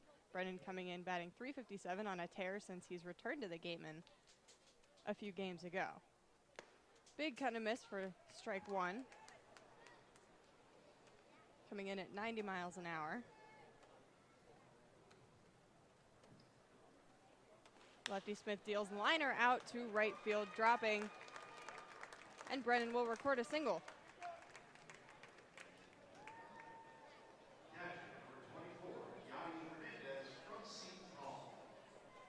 Yadi Hernandez now stepping in. Hernandez struck out looking in his first plate appearance back in the 2nd inning. And Jimmy Brennan just continuing to step up and do whatever he can, whatever the Gatemen need him to do to get on base and try to get some things going. First pitch to Hernandez, taken high for ball 1. Quick Cape League scoreboard update. 2 games gone final already. Katuitt beat Brewster 5-4 at Stony Brook Field with a Hyannis loss, which is not happening right now. They will be the #1 seed in the West Division. Quick check back over to first base. Brennan back in standing. Chatham beat YD. They've won 2 in a row. Winners on the road there. That means Orleans could pass YD for the #1 spot in the East with a win tonight. Hernandez readies for the 1-0. Comes in, fouled back over to the right side behind the bleachers. Going Make the on. count 1-1. Aiden, go ahead. Going on right now. Hyannis 5 and Falmouth 3. Top of the 7th in Falmouth. Again, Hyannis needs to win if they want a shot at the 1 seed. A loss and Katuitt gets it. 1-1 from Smith. Called a ball outside. Harwich 1, Orleans 1. Good one, top of the 9th at Eldridge Park. If Orleans wins, they take over the 1 spot in the East. And this, the other of the 3 games going on in the Cape League right now. Lots of excitement, that's for sure. Pitch comes in on the outer edge once again for ball. Make the count 3-1. A hitter's count for Yadi Hernandez, who's struggled at the plate. He's kind of been hot and cold, batting .183 coming into today. He's got some power, but hasn't really had the chance to show it this summer. Gets in his head very easily. He's told me that he thinks too much sometimes. Liner down the first baseline, grabbed by Contradas, ruled foul.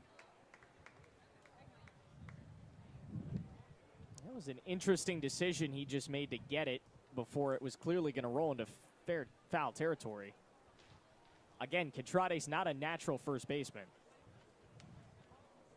Hernandez now going over to the dugout to get another bat. That was a broken bat hit as it came off down the first baseline. Very close to being fair.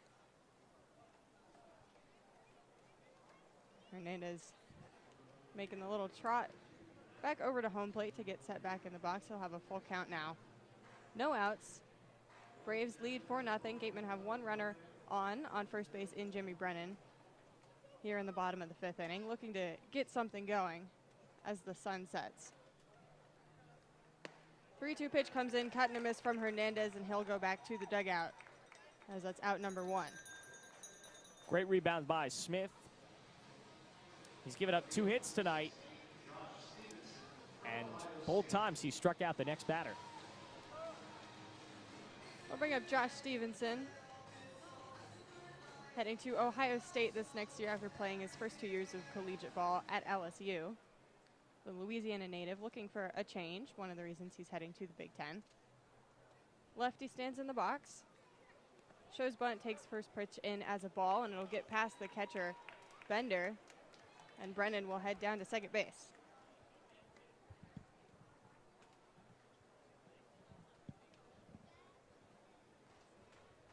Be ruled a wild pitch. And Stevenson will step back in the box now with a 1-0 count.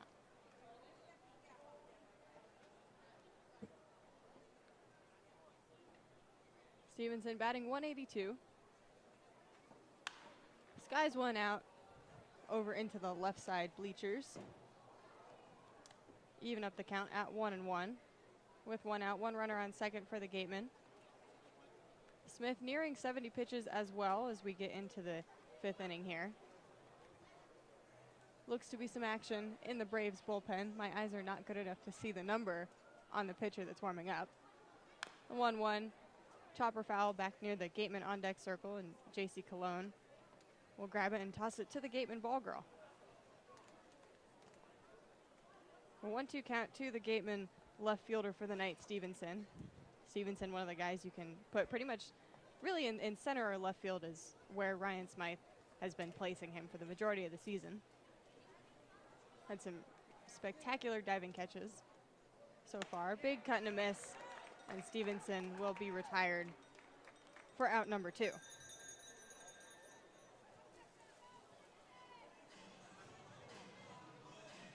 So with a runner on second base, the Gatemen trailing by 4, we'll head back to the top of the order with JC Cologne.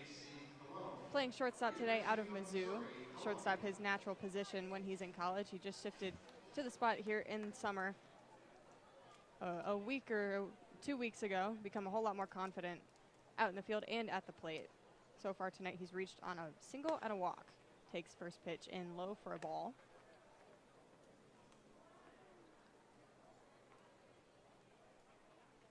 Cologne batting .271 with 13 walks, a .386 on base percentage. The 1-0 cut and a miss for strike 1.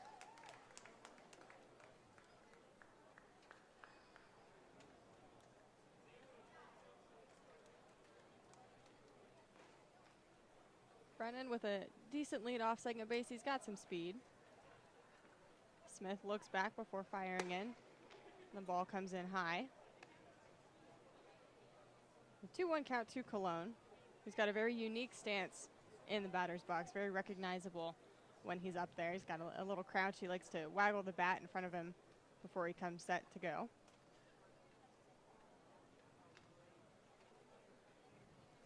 And the 2-1 comes in on the inner part of the plate for ball 3 to give JC a hitter's count. Here with 2 outs in the bottom of the 5th inning. Gatemen trying to get something going, get some more runners on base against Smith, or knock him out of the game. Smith comes set, fires in the 3-1, comes in high and tight, and JC will head down to first base with a walk.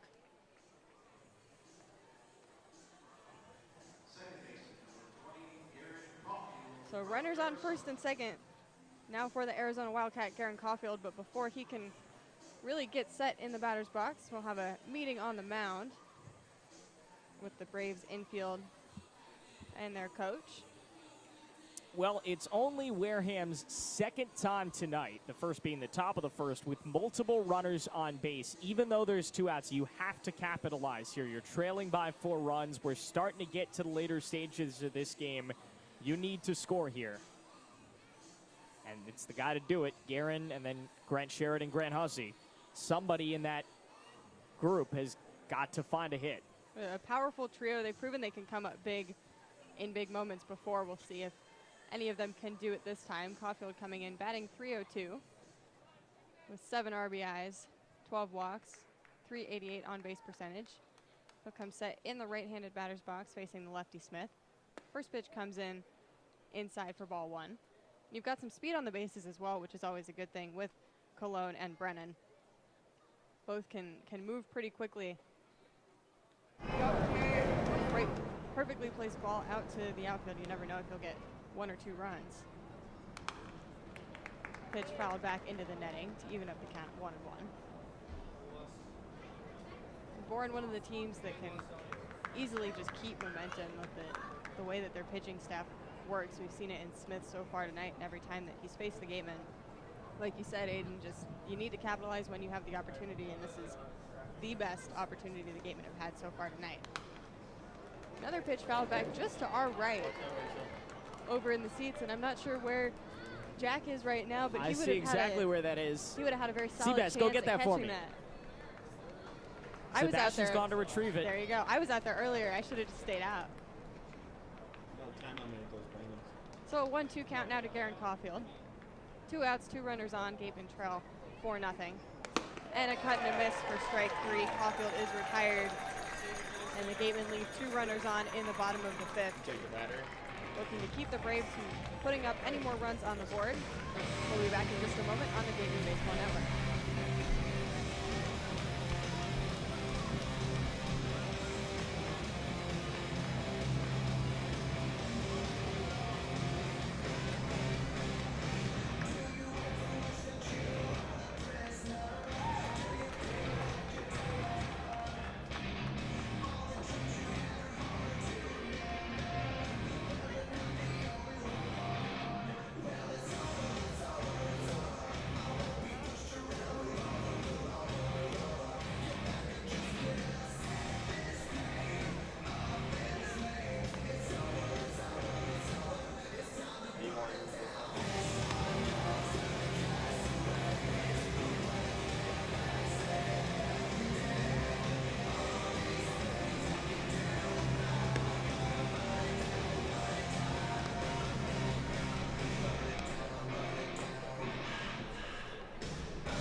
Welcome back to Polar Park.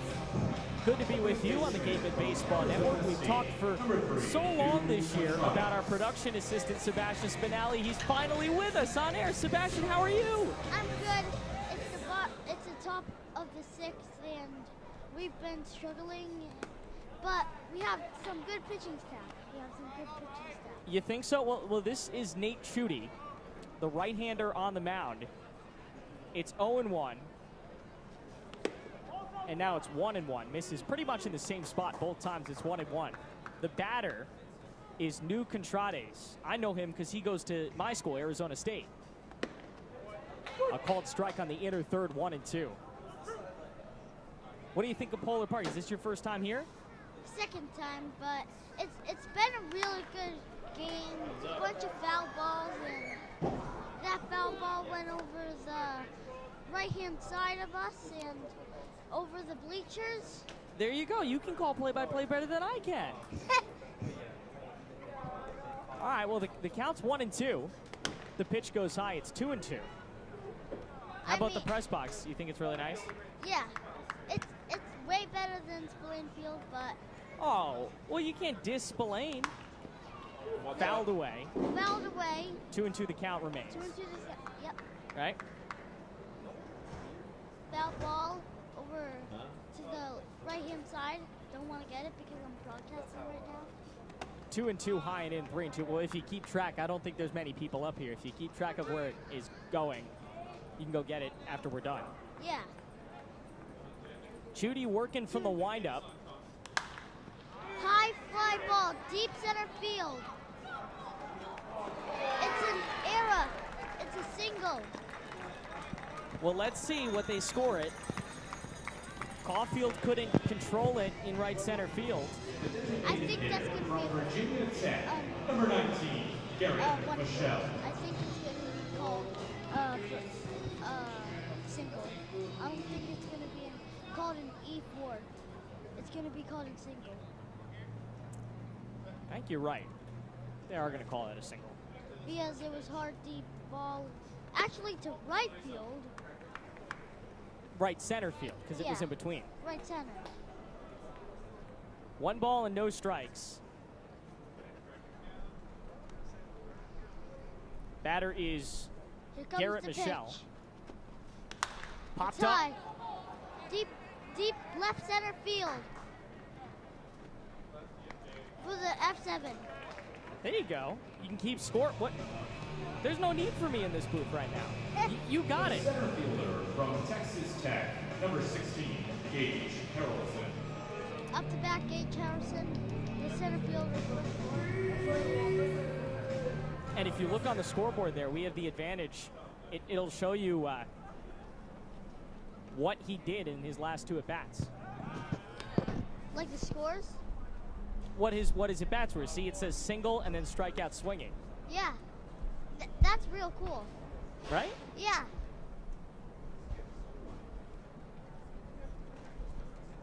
This is nice little field to play on. It's like it's like Worcester.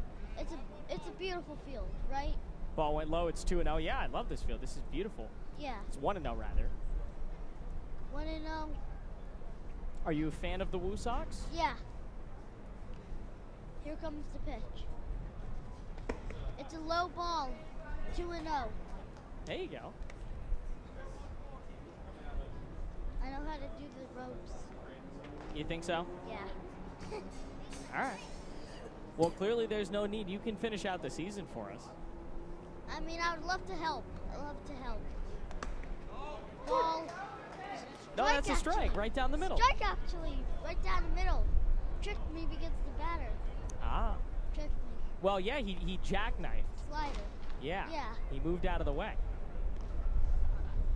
Real nasty slider by Nate Frobely? Chudy. Judy. Uh-oh. Swing and a miss. And they throw Contrades out trying to steal. That's a good pickoff, though. It was right down and what do you have to say about that play? I thought it was really good. Really great throw from Yachty behind the dish. Yeah. It's a good time to be in Worcester right now. Yeah. How many times have you been to Worcester? 2 times. Okay. Just for Woo Sox games. 1 for Woo Sox games. 1 was from the Woo Sox game, and this was my 2nd time. Okay. We have the Red Sox starting at 9:40 today at Seattle, 9:40 Eastern time, 8:40 Central time. And it's a walk The left inside. fielder from Iowa, number 20. Gage Harrelson walks. Sam Peterson. Sam Peterson's going to hit now. He's 0 for 2, a strikeout and a ground out.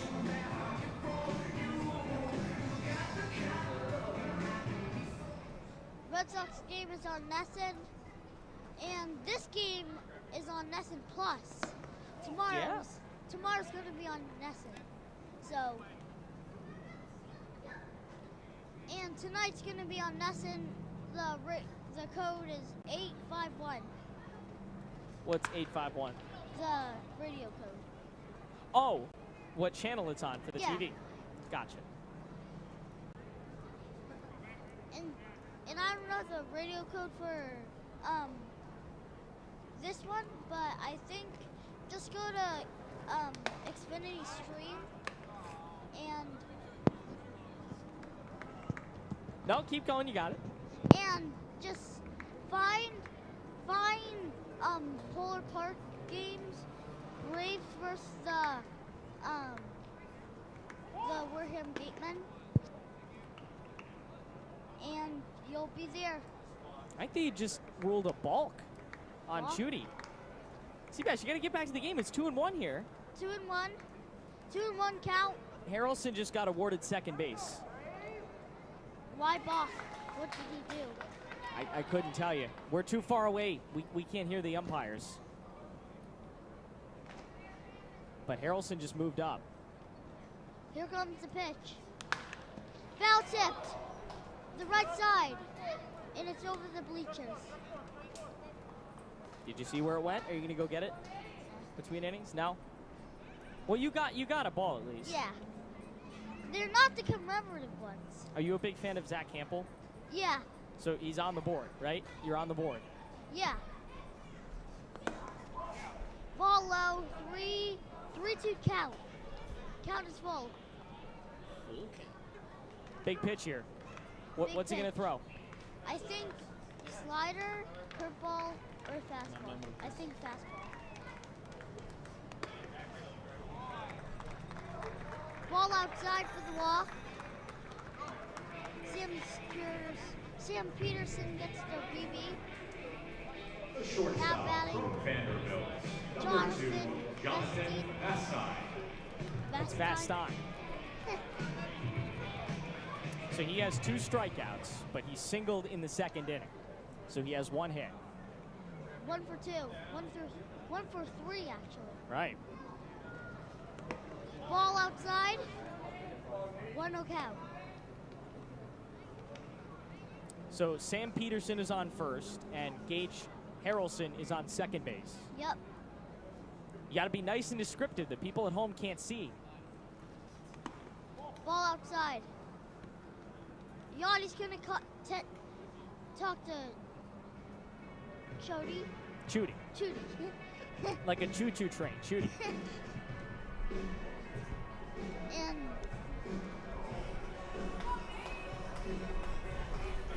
back.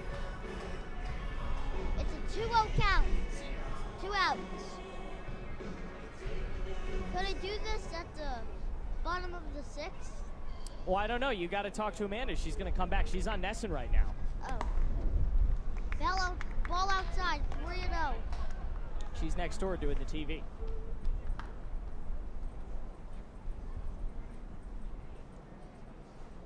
Here comes the pitch. The 3-0 count. Strike! Strike right on the corner. Seabass, did you know that it's our producer Rachel's birthday? Happy birthday! She's 21. 21. The big 2-1. She can drink now. You're right. Shouldn't have said. Though you missed a foul ball. 3-2.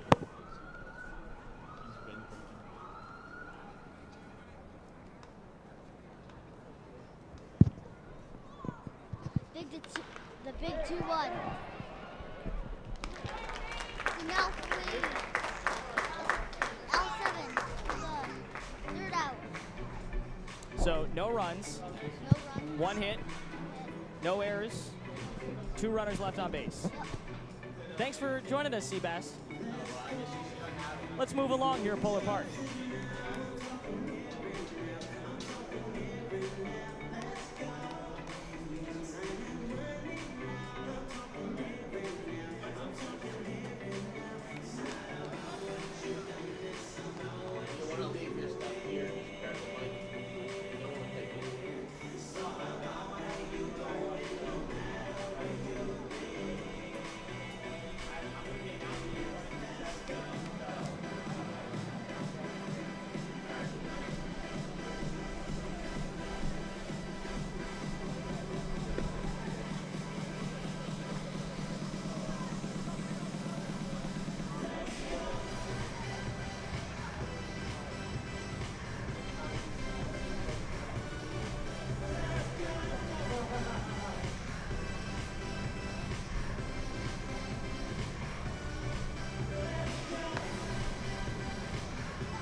Your attention, please. Now pitching for the Braves, number 7, Brady Afton from the University of Connecticut.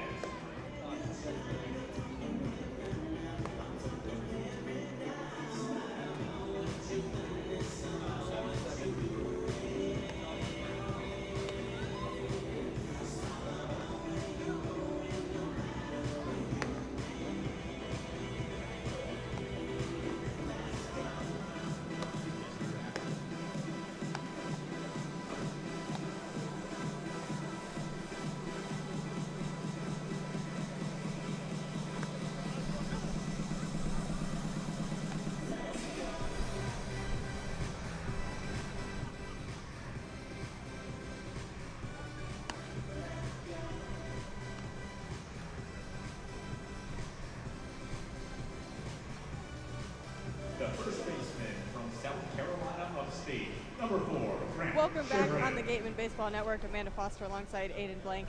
Back in the booth with you from Polar Park. The Gatemen, after cutting down the Braves, leaving 2 Braves stranded at the top of the 6th inning, now head to the bottom, looking to get some runs on the board. Grant Sherrod steps in and takes the first pitch in for a called strike. Sherrod out of USC Upstate.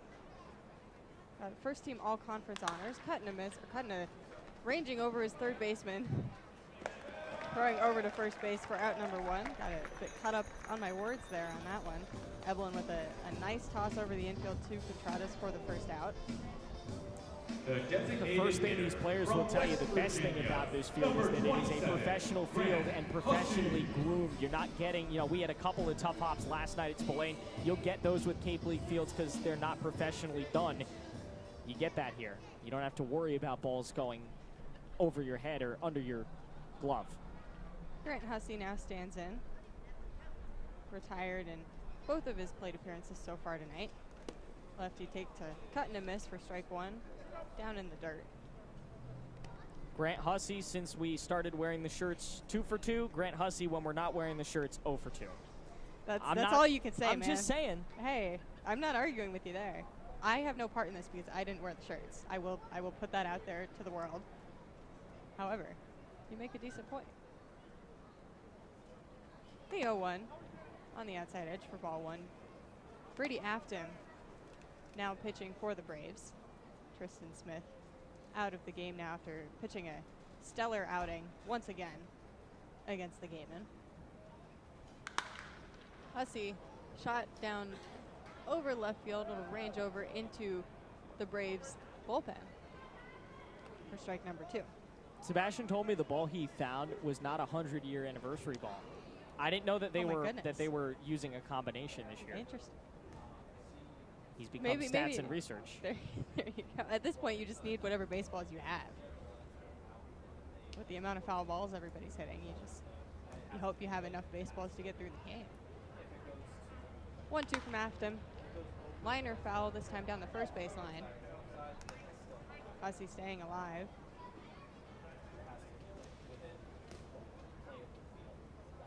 We should correct ourselves from earlier. Katuitt is officially the West Division champs regular season in 2023 with that win earlier. So congratulations to the Kettleers. They are the 1 seed in the West. Chopper over to second base, ranging it in is Kuroda Grauer, and he'll make the grab. Toss it over to Contreras to retire Hussey for out number 2. I will say, I'm loving this YD matchup on Wednesday. Season finale at Spillane Field. Everyone's going to be in a good mood. There'll be a lot of fans there. Orleans is now winning against Harwich 2-1. There's a chance that there's a good likelihood at this point that YD's playing for something on Wednesday. It won't just be a throwaway game, which is awesome. Yeah, that's really all you can ask for in the last game of the regular season. Bobby Bozer, South Florida Bull, stands in. Lines the first pitch back foul. Over the head of Dorian Gonzalez. High over his head. He's not in any danger, but over to the right side of the plate. Very, very high netting here. Higher than pretty much any other Cape League field. As you would expect here at a minor league park. Big cut and a miss for strike 2 from Bozer. Bozer popped out to the first baseman and grounded out to the pitcher in his last 2 at-bats, unable to get the ball out of the infield so far tonight. The 0-2 comes in the outer edge for ball 1. Bozer, one of the very few Gatemen who has been around the entire season, leads the team in games played.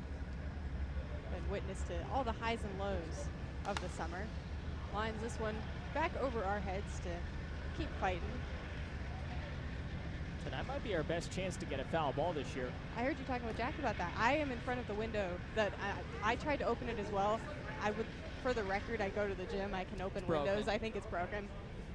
Now that I tried, we can say it's broken. 1-2 comes in high to even up the count at 2-2. 2 balls, 2 strikes, 2 outs. Here in the bottom of the 6th inning, the Gatemen still trail 4-0. Only 2 hits on the board here against the Braves. Bobby Bozer looking to change that. Sky this one down the right field line. Going foul once again over beyond the seats along the right field line.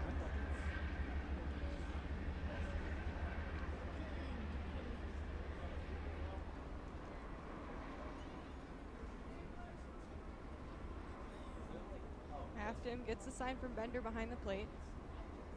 Sets and deals, comes in outside. Bozer now worked a full count. Is that smoke that's going through the outfield there? I can't tell whether it's fog or smoke it looks like fog to me because it's in the light of the lights out in the outfield. Doesn't Doesn't look like it would be smoke as Bozer takes ball 4 and heads down to first base with a walk, and that's Bobby base on balls for tonight. You could say Bobby bombs, Add it to Bobby the total. anything. There you go. Number 17. I know he has a lot of NIL merch. He could use a little Bobby base on balls too. Dorian Gonzalez now, the lefty, standing in against the righty Afton. Dorian with 2 pop-outs in his 2 plate appearances so far tonight. Big cut and a miss for strike 1. Bozer taking a hefty lead off of first base. He said he wants to get a few more stolen bases this season if possible. He had one last night. He's got some speed on the bases, hasn't really been able to show it a whole lot. But at this point in the season, he's ready and he takes off. Gonzalez lines one over to the first baseman, Contreras, however, and he'll step on the bag for out number 3. So the Gatemen retired once again, leaving a runner on base.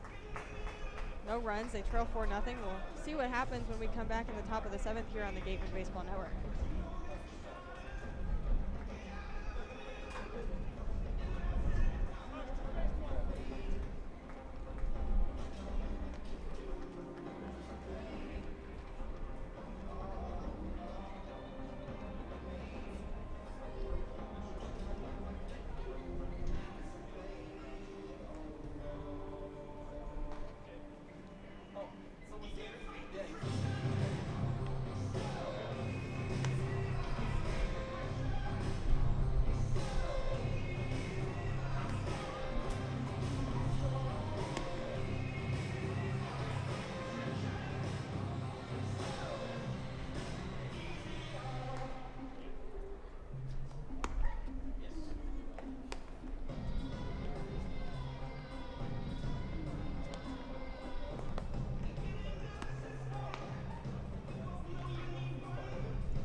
Number 13, Josh Kuroda Grauer.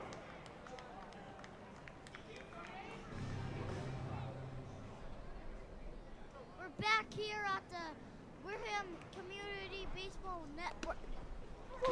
Network here, and it's the bottom of the top of the 7th with 0-1 count. Ball outside. Jack, what do you have to say? Well, it's great to be on with you, Sebastian. This is your last game of the year, so I'm happy to have you here with us. Okay. This is gonna be I'm gonna be really. How about you FaceTime me during the games? See how it's going. There are only going to be 2 more left. As Kuroda Grauer with the base hit. What do you think about that single? It was a real good single. Nate Chudy's pitching well tonight. He's through 2+ innings of work. It's his first time pitching for the Gatemen tonight.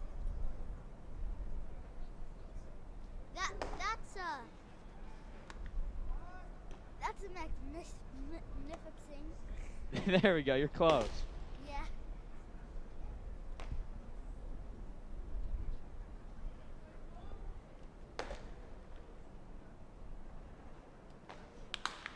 Hard.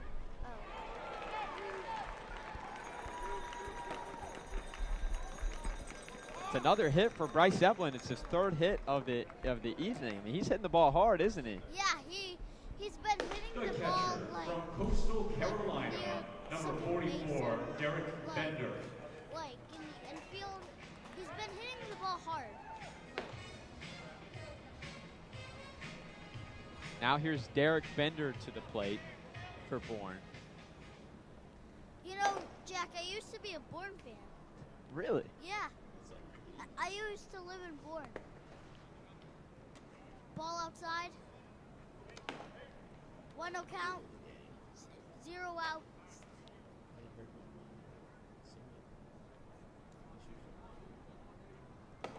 We're at Polar Park tonight. It's a ball low. 2-0 count with 0 outs.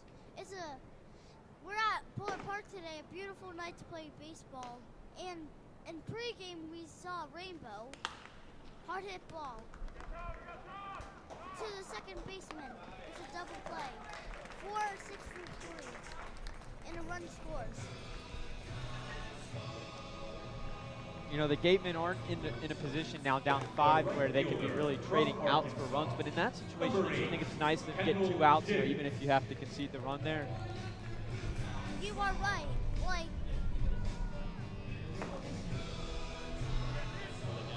we need some runs next inning. We need some runs. It's ball 1 outside. Kendall Diggs at the plate, the right fielder. 0 for 3, still looking for his first hit.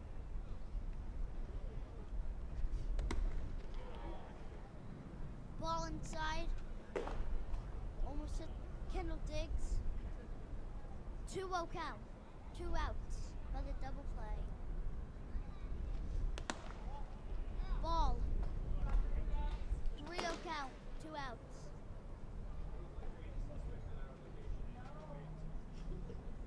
Worcester is pretty far. Here comes the pitch. Ball 4. It's a walk.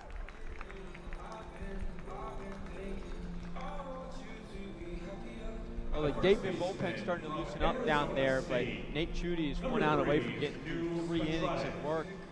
And if you can get 3 innings from a reliever here in his debut, you got to be happy with it. He's only given up 1 earned run so far, but the inning's definitely not over. New Contradas at the plate has reached in all 3 of his plate appearances. High fly, deep balls, left field, and he's got the ball. It's a F8, F7, and that'll end the top of the 7th. We'll see you. It's the middle of the 7th inning, which means it's time to get on up, sing along to take me out to the ball game. Time to stretch it out. Take me out to the ball game. Take me out with the crowd. Buy me some peanuts and Cracker Jacks. I don't care if I never get back. Let me root for the home team. If they don't win, it's a shame. For it's 1, 2, 3 strikes, you're out at the old ball game.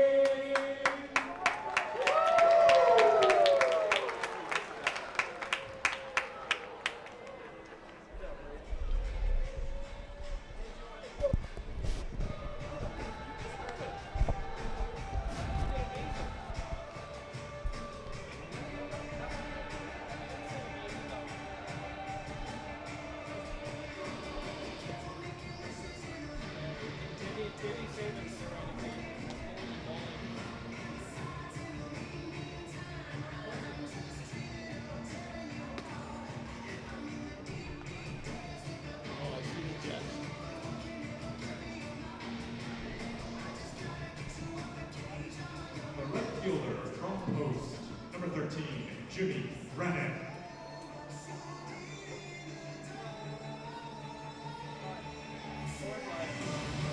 Back on the Wareham Baseball Gatemen Network, and we're back at the bottom of the 7th. And the Wareham lead off with Jimmy Brennan. Here comes the pitch. Ball outside in the lefty's batter box. 1-0. What do you think of the game, Jack? Strike right down the middle. Yeah, I think the Bourne pitching has bounced back very well. They've had some issues in the last few games giving up runs, especially yesterday. Yeah. Here comes the pitch. It's a 2-0 count. Ball. Outside.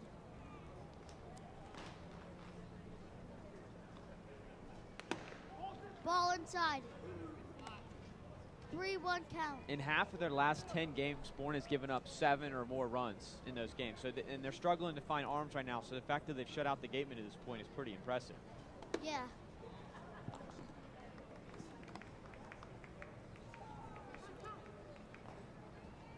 3-2 pitch. Full count. Here comes the pitch.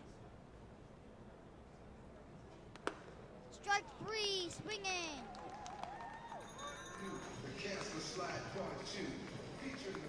The catcher from Brady Afton is trying to pick up where Tristan Smith left off. And Afton is a guy that's pitched against Wareham too as well. In that doubleheader in the game that they won, he followed up Tristan Smith, pitching 2 innings, giving up 1 earned run.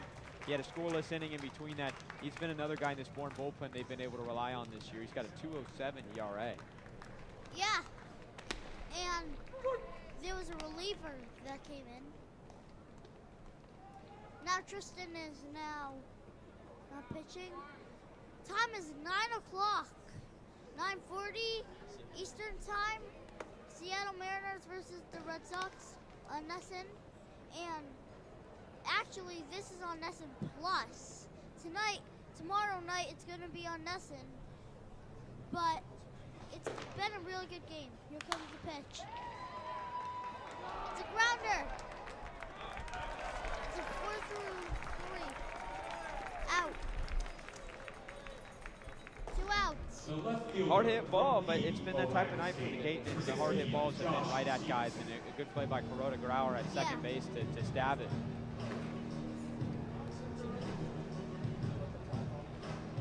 The Gatemen with just 2 hits tonight. Yeah. It's just bad that the Gatemen are losing.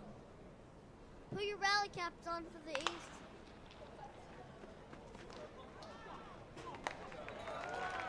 Third out.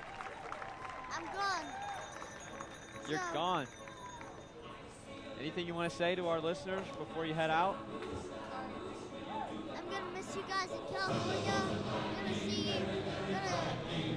gonna see the games, and I'm gonna be so happy if the Wareham Gatemen win tonight. All right, sounds good. See you, Sebastian. We're gonna be back on the Wareham Gatemen Baseball Network at the top of the 8th. All right, sounds good.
To the top of the 8th we go. Nate Chudy still out on the mound. His first pitch to Michelle is high. Good to be with you here on the Gatemen Baseball Network. The charades here in the broadcast booth continues.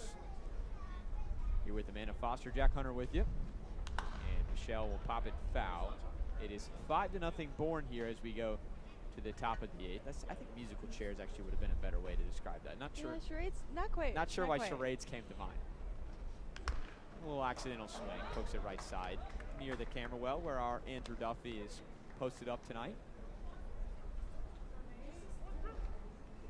Michelle, the designated hitter. He's 1 for 3.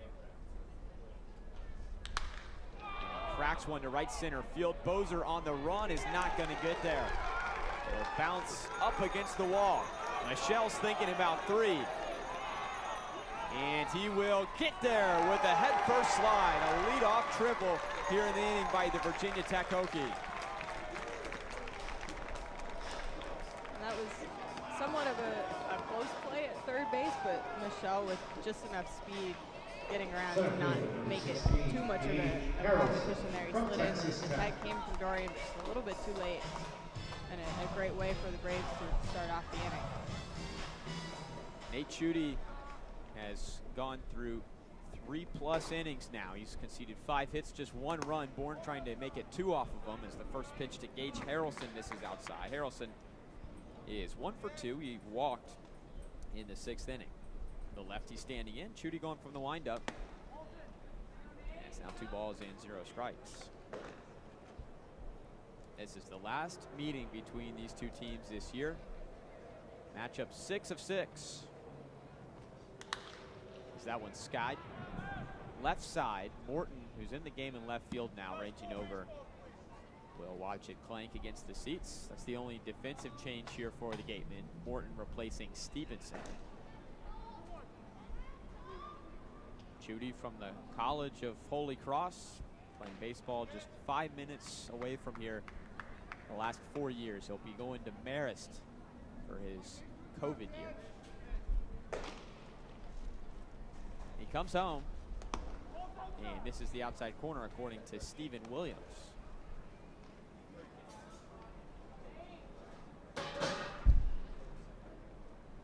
Now ready to go for the 3-1. Chudy climbs the ladder and gets Harrelson swinging. The count full.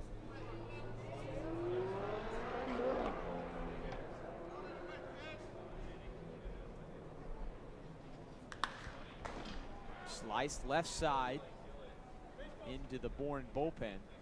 We're up in the netting, protecting it.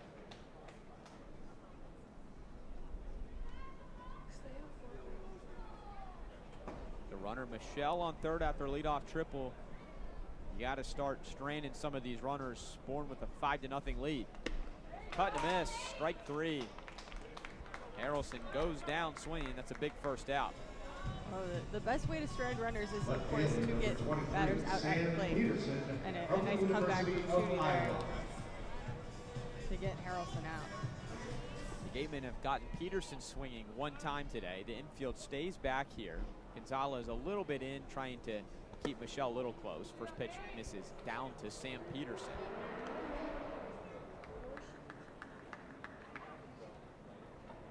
Peterson from Iowa, if you can tell by that helmet with the yellow stickers all over it, takes it outside.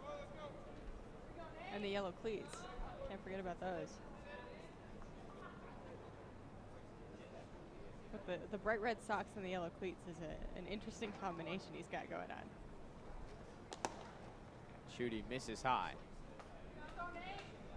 Chudy was one of the better starting pitchers in the New England Collegiate Baseball League earlier this year. He made 8 starts with the North Adams Steeplecats. His first 4 were tremendous. Slashed foul. Now a 3-1 count. He actually led the league in strikeouts after his 4th start. Struck out 29 guys through those starts. Looking to take his big strikeout stuff and get one here. The 3-1 inside, and Peterson reaches first. Now the lineup turns over. Second walk of the night for Peterson, and he's a pretty fast guy. That'll bring Ryan Smythe out to the mound. Chudy is through 3 1/3 innings. And that may be it for him. We're looking at the bullpen door, which is still closed for now. There's really not that much going on in the Wareham bullpen, so either whoever's down there is hot and ready to go, and the latter is actually going to be the case in that it's just going to give Chudy a little bit more time. Chudy was a starter for Holy Cross this past year and was a starter in the NECBL, like we mentioned, so he's got the ability to extend himself here. Shortstop, number 2. Well, and at this point in the season as well, only 2 games left. You got to wonder, maybe this is Chudy's first and only outing for the Gatemen. Ryan Smythe maybe wanting to let him have a little bit more time out on the mound and get a feel, try to maybe establish himself a little bit, get some more confidence. Bastine punches one, left center field. Bozer ranging over to his right, has it. It'll be deep enough to get Garrett Michelle home. Bourne now leads 6-0 here in the top of the 8th inning. Not much you can do about that one. Bozer out far enough that it wouldn't have really have been a competitive play. From Rutgers to Rutgers. But 2 outs now on the board. Good sign for the game. Joshua Kuroda-Grauer from Rutgers steps to the plate now. He singled to lead off the 7th inning and scored. He's now 1 for 4 on the day. Runner goes. Pitch is outside. Throw down to second. Caulfield can't tag him in time. Peterson continues to torment the Gatemen on the bases. A throw from Hernandez slightly offline to the right of the bag. Caulfield getting there and just couldn't get his glove kind of back behind him enough in time to get Peterson sliding in head first. Peterson has now 14 stolen bases on the year. His season high 4 he got versus Wareham on July 6th. The Bourne team that leads the league in stolen bases by a long shot. Pitch misses outside.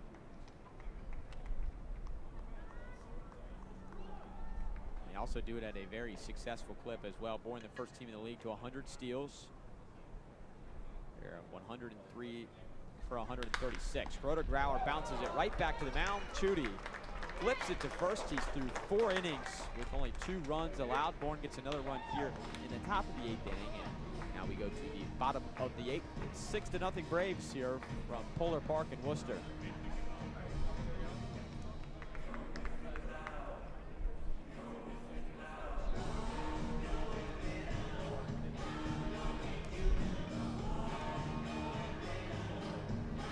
With competitive pay, state-of-the-art facilities, and opportunities in service, sales, accounting, HR, marketing, IT, and more, a job at Milton Cat, the Northeast Caterpillar dealer, is more than a career choice, it's a choice career. Visit miltoncat.com/careers to join their growing team. Summer, our players are able to track and monitor their development thanks to our title sponsor of the 100-year anniversary, Baseball Cloud, whose data tells the whole story. Baseball Cloud gives fans like you the opportunity to access each player's stats and historical data. Baseball Cloud technology is ushering the next 100 years of the Cape Cod Baseball League, inspiring and exciting the next generation of players and fans. Learn more at baseballcloud.com.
Anthony Figueroa, the new pitcher, the lefty, will be headed to Nova Southeastern this next year at JUCO Products.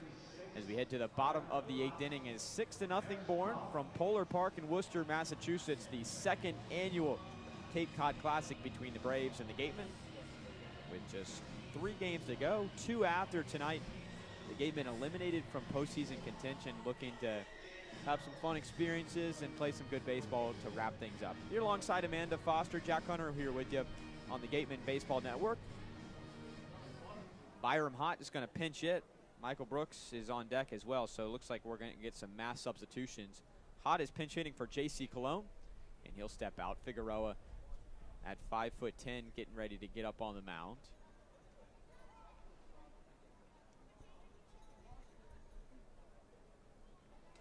And his first pitch, a fastball down the middle for strike 1. And you wonder, Hott pinch hitting for Cologne, who played at shortstop, but Hott's played at third base. So, like you said, maybe some really big defensive changes for the Gatemen coming up as well. Figueroa out of Miami-Dade College. Misses inside. This is his second appearance with Bourne. First one, 2 innings. He takes a little off, gets hot swinging with the breaking ball. And that 14-0 loss, he was a big reason why. 2 innings, 7 earned runs allowed. Byram Hott in a 1-ball, 2-strike count. The Gatemen looking to get their first runs up on the board. Hott scoots out of the way of it. Bourne with 6 runs on 10 hits, no errors. The Gatemen 0 runs, 2 hits, 1 error. With 6 outs left to work with. Figueroa working from the partial windup. Deals, ground ball to second. It eats up Kuroda Grauer, rolls up his sleeve. Hott's going to make the abbreviated turnaround first. And he gets on base to lead off the bottom of the 8th. A bit of luck going the Gatemen's way.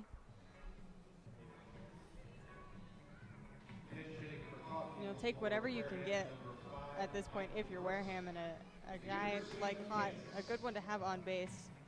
He's got some speed to him as well. Not afraid to get a little dirty, maybe steal some bases. It's flashed error on the scoreboard here at Polar Park.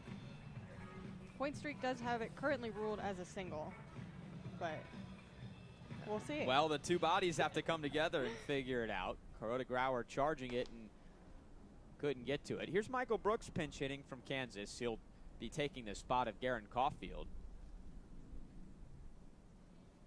Figueroa, the lefty from the third base side, misses high with the fastball for ball 1.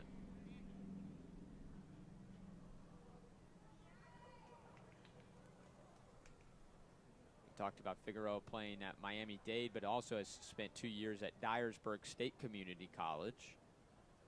This past year, went 7-5 in 13 starts, 76 innings, and he skips one to the plate. Bender chases it down, throws it down to second. Oh, look at Kuroda Grauer turning around and slapping the tag on Hott, who's done at second base.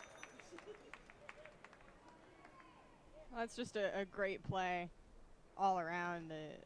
The ball was going over towards the left side of the field, so Bender had a pretty good view of second base to grab it, and then that's just magnificent athleticism from Kuroda Grauer, and Hott had a good jump on it. It's not a bad pitch to run on. Just didn't work out his way. The pitch to Brooks down the middle, clocked at 88.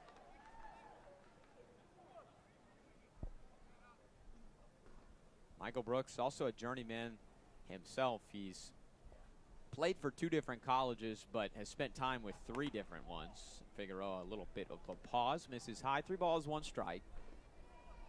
Started off at Arkansas for 1 semester, sat out a year as he transferred to UCF. That was before the free transfer rule, and then played his last season at Kansas. And he pops one up right side. Headed over towards our friends at Wareham Community Television over there. Lands just south of them.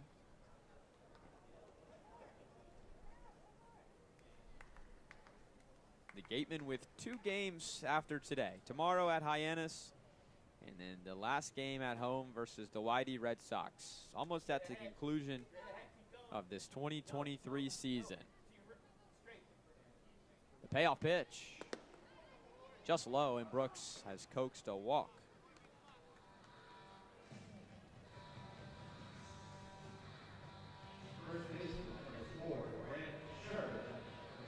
That'll bring up Grant Sherritt.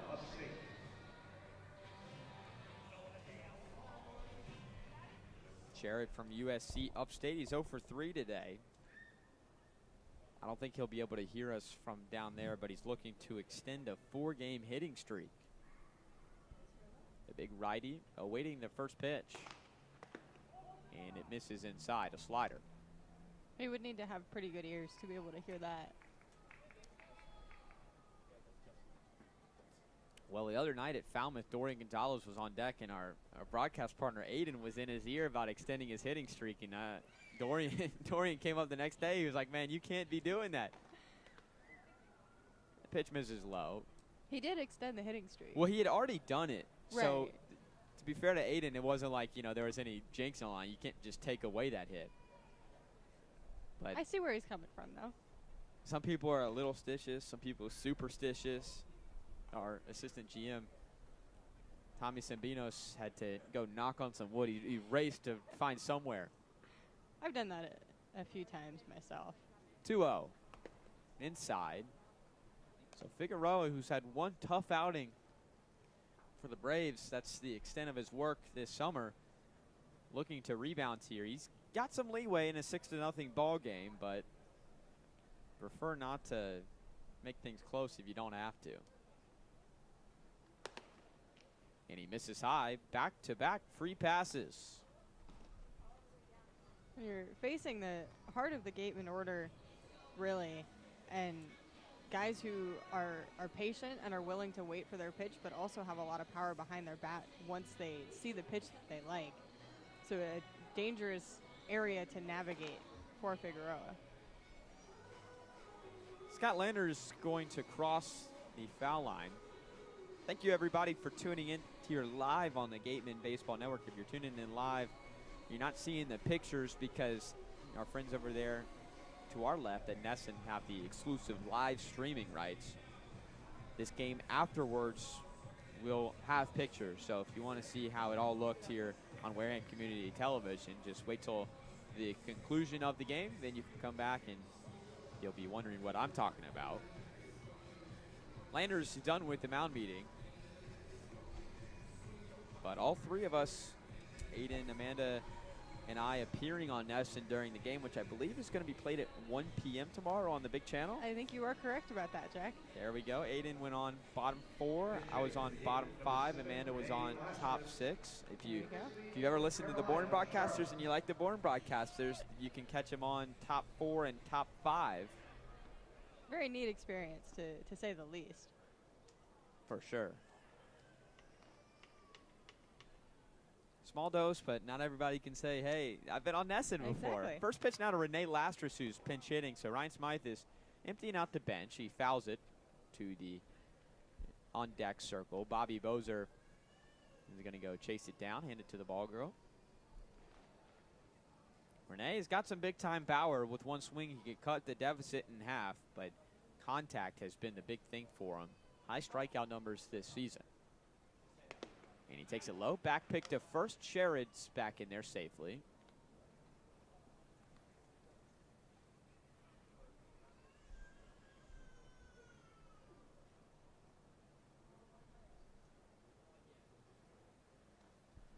Renee going to UNC Charlotte next year, making his first appearance here today. One of 3 catchers in the rotation. Cuts and misses through a breaking ball.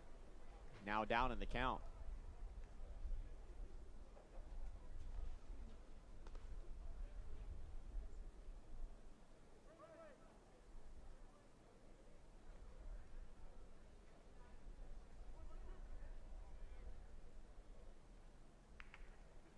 Bobby Bozer, the guy waiting on deck.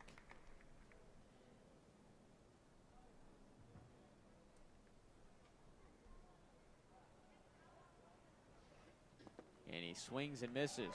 Another breaking ball. Lastris goes down. Last 2 pitches coming in at 77 and 76 miles an hour respectively. Lastris just not able to see them properly and make any contact. It also looks like we've got some light rain starting to fall from what I can see. Oh, wonderful. In the lights. Just looks like maybe a little bit more than a misting, but I wouldn't say, maybe not even sprinkling. I can't tell because we're inside, but it's started to come down increasingly even just as I'm speaking, which is great for baseball. First pitch to Bozer misses outside.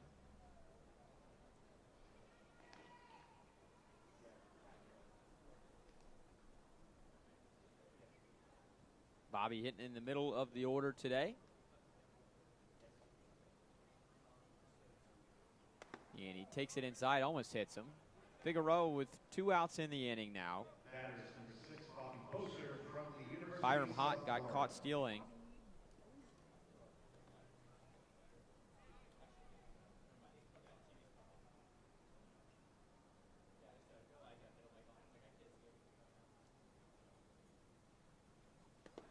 And he takes one outside. We've talked about Bobby being so good at working counts to his favor, working walks. And it's something that he's really been able to develop a whole lot out here in the summer. He said he used to take a lot of at-bats seriously, and he's been able to relax and just kind of have fun with it. He's a lot more comfortable waiting for his pitch now and is okay with just getting on base on a walk. And speaking of walk, he's going to make the trot down to first base. Now the bases are loaded, full of walks. Bobby Bozer, the walk king in the Cape Cod Baseball League. Hey, that's walk number 30 of the season. Oh, no, wait, it's 31. We missed one in the 6th inning. Oh, man. I wasn't in the booth when he got his 30th, so I'm going to be celebrating now. That's on me. I've been in the booth for both of his walks, so. The walks king reigns supreme in the Cape Cod Baseball League.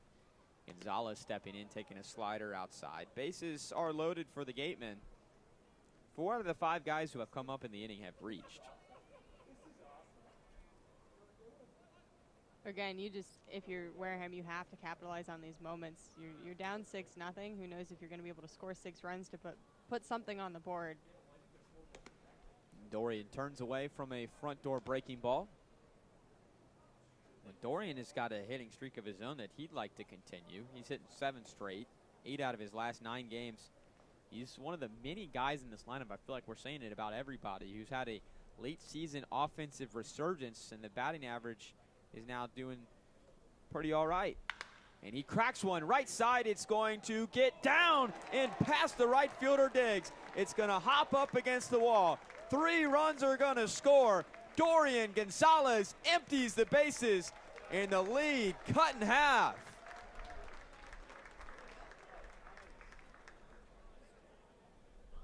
That's a great piece of hitting from Dorian. Just placed it perfectly out in right field where Diggs couldn't quite get to it. Took a hop over his arm, over his glove.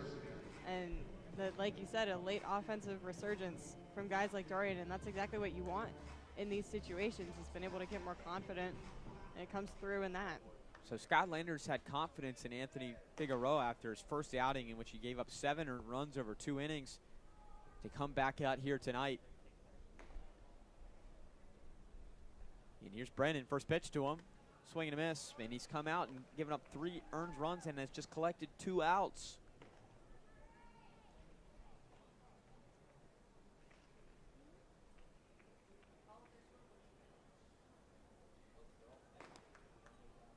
Oh, 1 to Jimmy. Reaches out, skies it, foul just to the right of our booth up here. What an experience tonight. The Gatemen and the Braves playing in the 2nd annual Cape Cod Classic here in Worcester, Massachusetts. It's about hour 20, hour 30 away from Wareham. Dorian Gonzalez with a big night tonight. Brennan swings through a breaking ball, and that will be the conclusion of the 8th inning. But a 3-run double from Mr. 305, Dorian Gonzalez, cuts the lead in half at the end of 8 innings of play. It is 6-3 Bourne here on the Gatemen Baseball Network.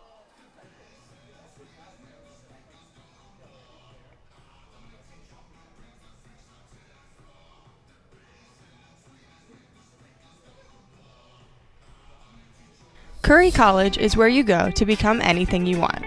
Curry prepares students to engage in successful careers with learning beyond the classroom.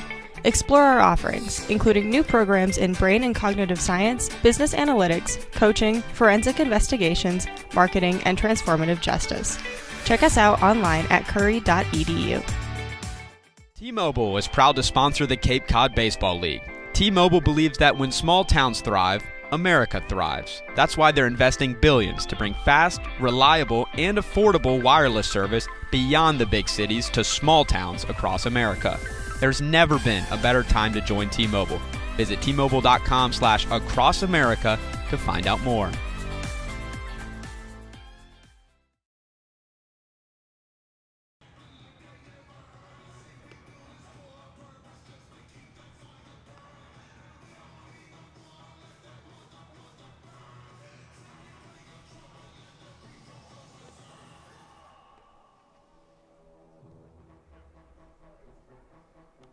Attention please, ladies and gentlemen, now pitching for Wareham, number 26, Quinn Holt. Defensive changes for the game.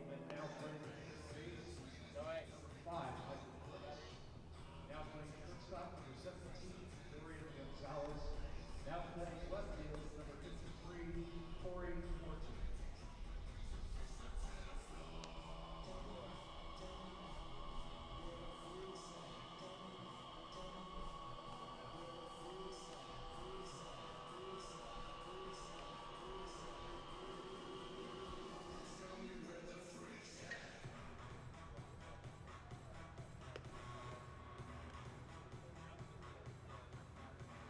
Playing second base for the Gatemen, number 36, Byron Hott.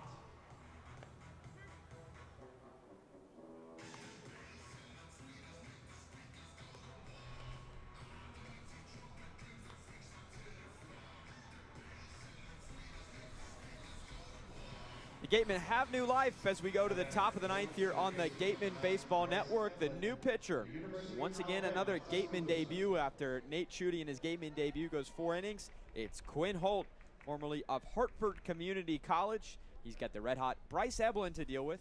Bender and Diggs to follow. His first pitch is skied left side. Ranging over is Corey Morton out there in left. It drops just to the left of the Bourne Braves bullpen down the left field line. Holt is a big 6'6" right-handed pitcher. Had a strong year for Hartford Community College this past year. He had a 3.47 ERA in 13 games started. Struck out 25% of the batters he faced. And he pumps a strike on the inside corner. And he's facing maybe one of the hottest hitters in the league in Bryce Evelyn, who has 3 hits tonight. He's now 15 for 26 since the Gatemen last saw the Braves last Monday in that doubleheader. Hitting well over 360 now after today. And he cracks one to second. Byram Hott, who's shifted over to second base, throws it over for the first out. Hott is now at second. Gonzalez has moved from third to short. Michael Brooks stays in the game at third base. Those are the infield changes as Derek Bender steps to the plate. The key for the Gatemen here, obviously in the top of the ninth, is just get quick outs and try to get something going, continue the momentum from the bottom of the 8th inning if they want to have a chance at taking this one away in the 9th. Here's Derek Bender. Holt with an explosive fastball. He skips it to the plate this time.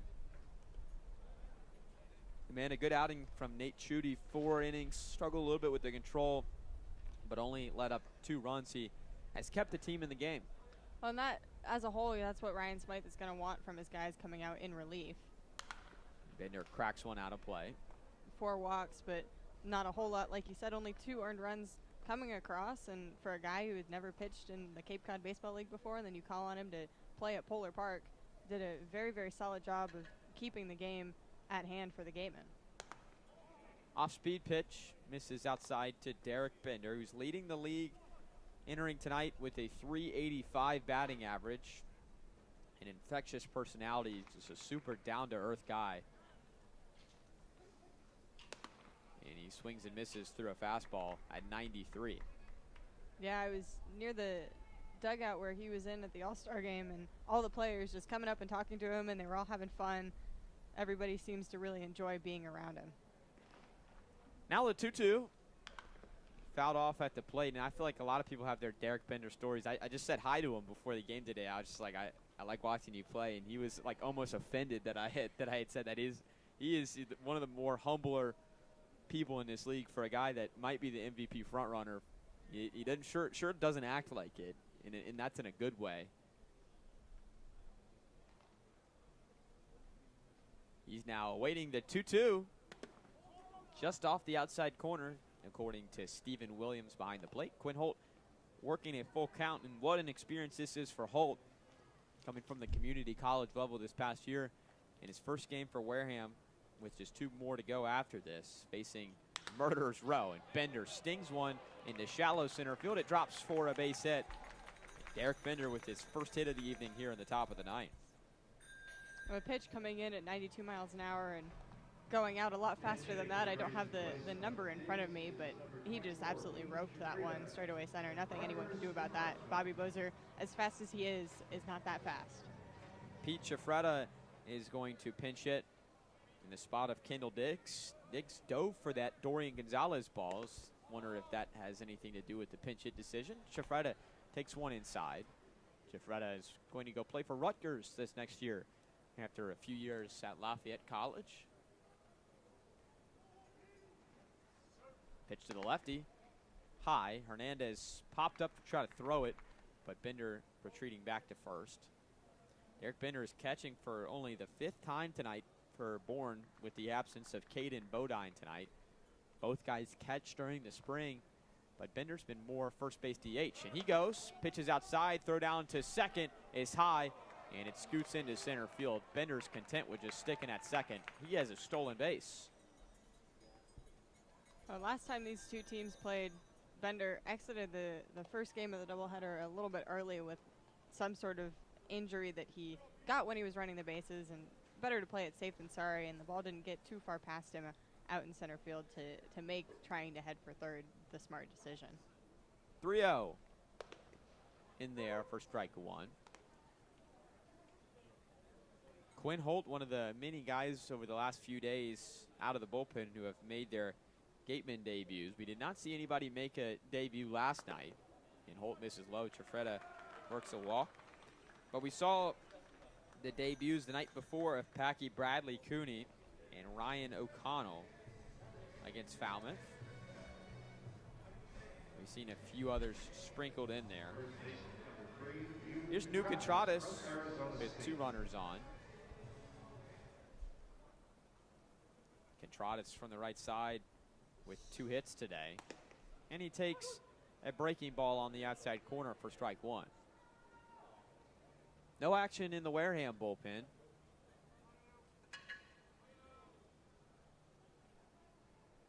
Just some observance of Holt, who misses the outside corner this time.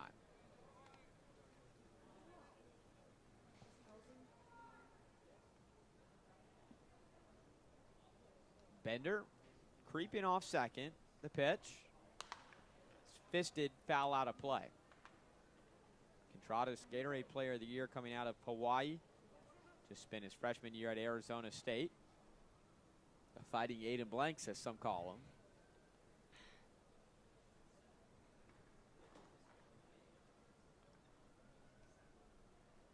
Delivery. Chop right side to Hot at second. He scoops it and makes the short throw to first. Both runners advance 90 feet, but New is cut down for the second out.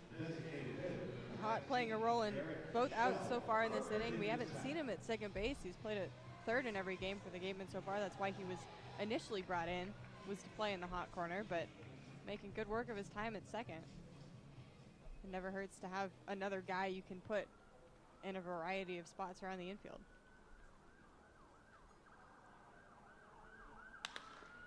Michelle sends one to left on the first pitch. Morton is there for the third out. Well, Quinn Holt works a scoreless top of the 9th inning. He surrenders 1 hit. The Gatemen commit no errors, 2 runners stranded.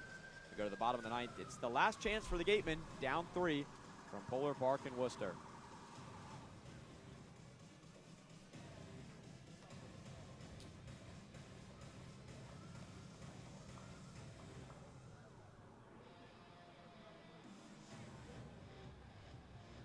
Cape Cod Central Railroad takes guests past marshes, cranberry bogs, dunes, and other places only accessible by rail. You can enjoy a daytime ride with narrated tales on the history of the canal and how cranberries are harvested. Or enjoy a relaxing weekday lunch or Sunday brunch. Maybe a sunset dinner train is just the ticket. Cape Train is conveniently located at the Buzzards Bay and Hyannis train stations in Cape Cod, Massachusetts, along the coast of New England. Come explore all the Cape Cod Central Railroad has to offer. T-Mobile is proud to sponsor the Cape Cod Baseball League. T-Mobile believes that when small towns thrive, America thrives. That's why they're investing billions to bring fast, reliable, and affordable wireless service beyond the big cities to small towns across America. There's never been a better time to join T-Mobile. Visit T-Mobile.com/acrossamerica to find out more. The Gatemen are proud to partner with Franklin Sports as the official batting gloves of the Cape Cod Baseball League. Throughout the summer, all Cape League teams are wearing their own custom team batting gloves courtesy of Franklin. From the Cape League to the big leagues, it's all hands on deck.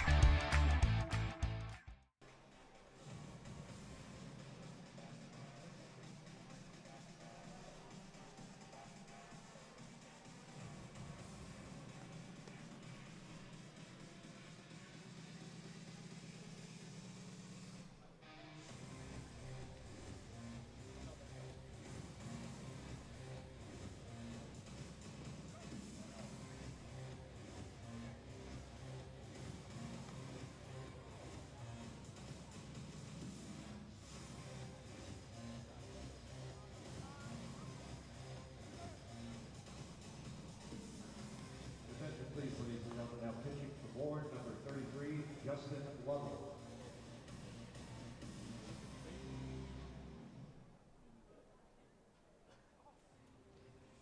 Last chance for the Gatemen as we go to the bottom of the ninth at this special game here at Polar Park, the second annual Cape Classic. The visiting Bourne Braves hold a 3-run advantage as we go to the bottom of the ninth. Gatemen with 3 outs left to work with. 8, 9, and 1 due up in the order. That's Hernandez, Morton, who subbed in the game for Stevenson. And then to the top of the order, we'll see who hits in that spot. Alongside Amanda Foster, Jack Hunter with you. The new pitcher for the Braves is Justin Lovell. After Anthony Figueroa pitched just 1 inning, surrendered 3 earned runs. That's how we've gotten to this 6-3 score. Dorian Gonzalez emptied the bases with a double in the bottom of the 8th. The Gatemen looking to continue this offensive momentum with Yadi Hernandez in the right-handed batter's box. He takes a blazing fastball inside from Lovell, who comes by way of Palm Beach Atlantic College. He's making his 5th appearance today for Bourne.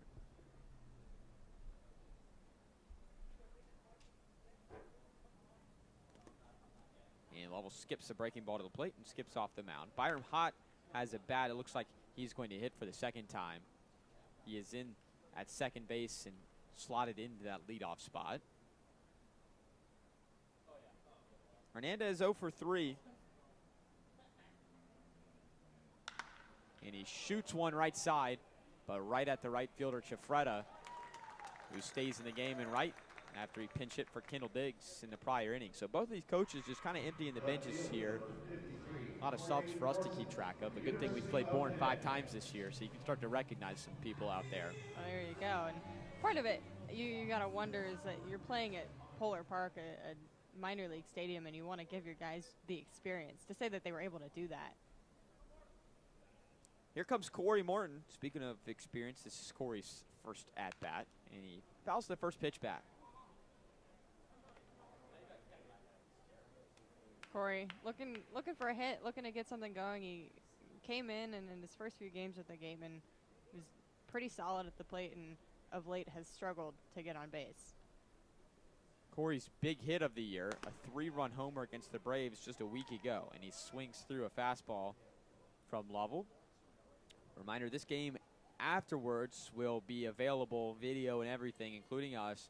Right now, if you're listening live, we've just got audio as our friends at Nesson next door have the exclusive live streaming rights. So too, just inside, Bender held it for a second, trying to get the call from Stephen Williams behind home plate.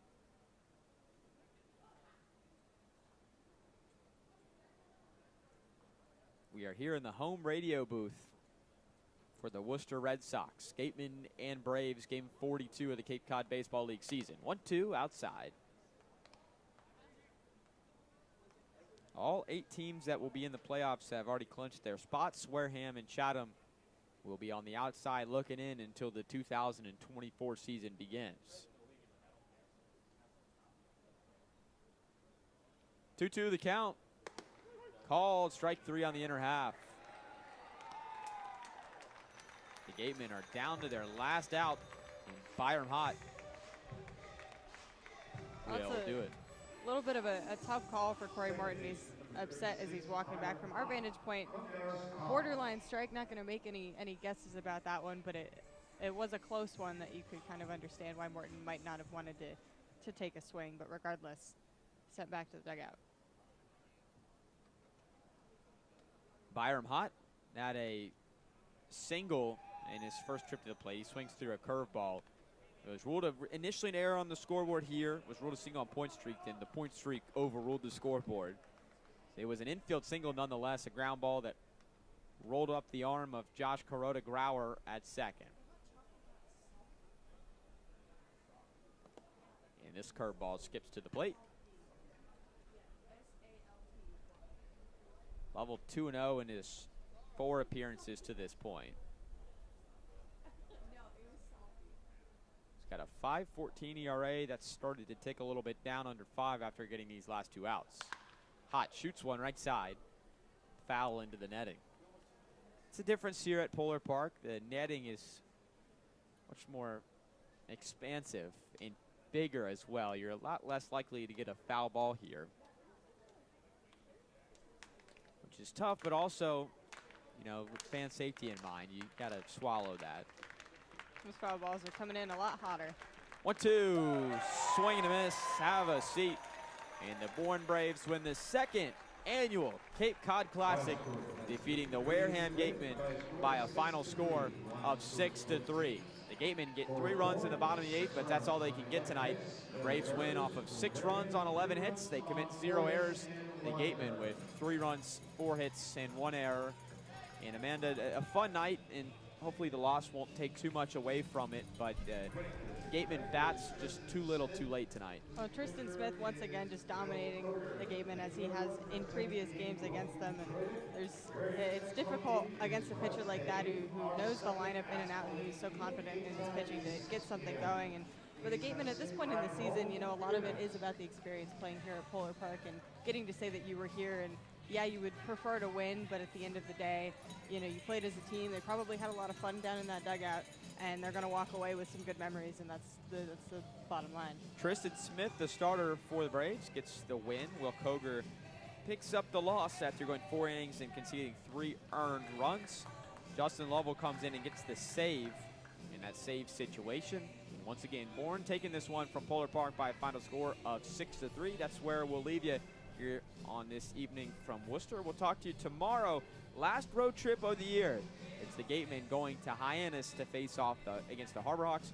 We'll have that one for you there on the Gatemen Baseball Network. On behalf of our whole crew today, Aiden Blanc behind us, our producers Rachel Manning and Braden Shank, our little production assistant Sebastian Spinalis. That's broadcaster day. Can't forget about that. And my broadcast partner Amanda Foster. Jack Hunter saying so long from the wonderful Polar Park in Worcester, Massachusetts. The Gatemen fall today in the Cape Cod Classic. We'll talk to you tomorrow night. Good night, everybody.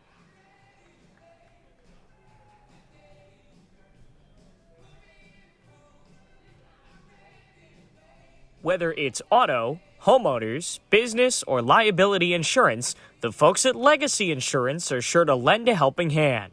Legacy Insurance has built their reputation through their emphasis on service and loyalty to their customers. Stop into their Wareham office at 213 Main Street or call them at 508-295-1316. Would you like to work for the United States Postal Service?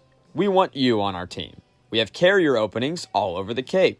You must have a valid driver's license and a good driving record, and you must be able to pass a pre-employment background check. You can find all of the information on these jobs and other open positions at www.usps.com/careers. Your application will be accepted online only. Begin a great career at the United States Postal Service. Kiernan and McNally, LLP, is a law firm with an outstanding reputation for achieving successful results, helping a diverse range of clients with their legal needs. Our attorneys focus on your individual needs and achieve successful results.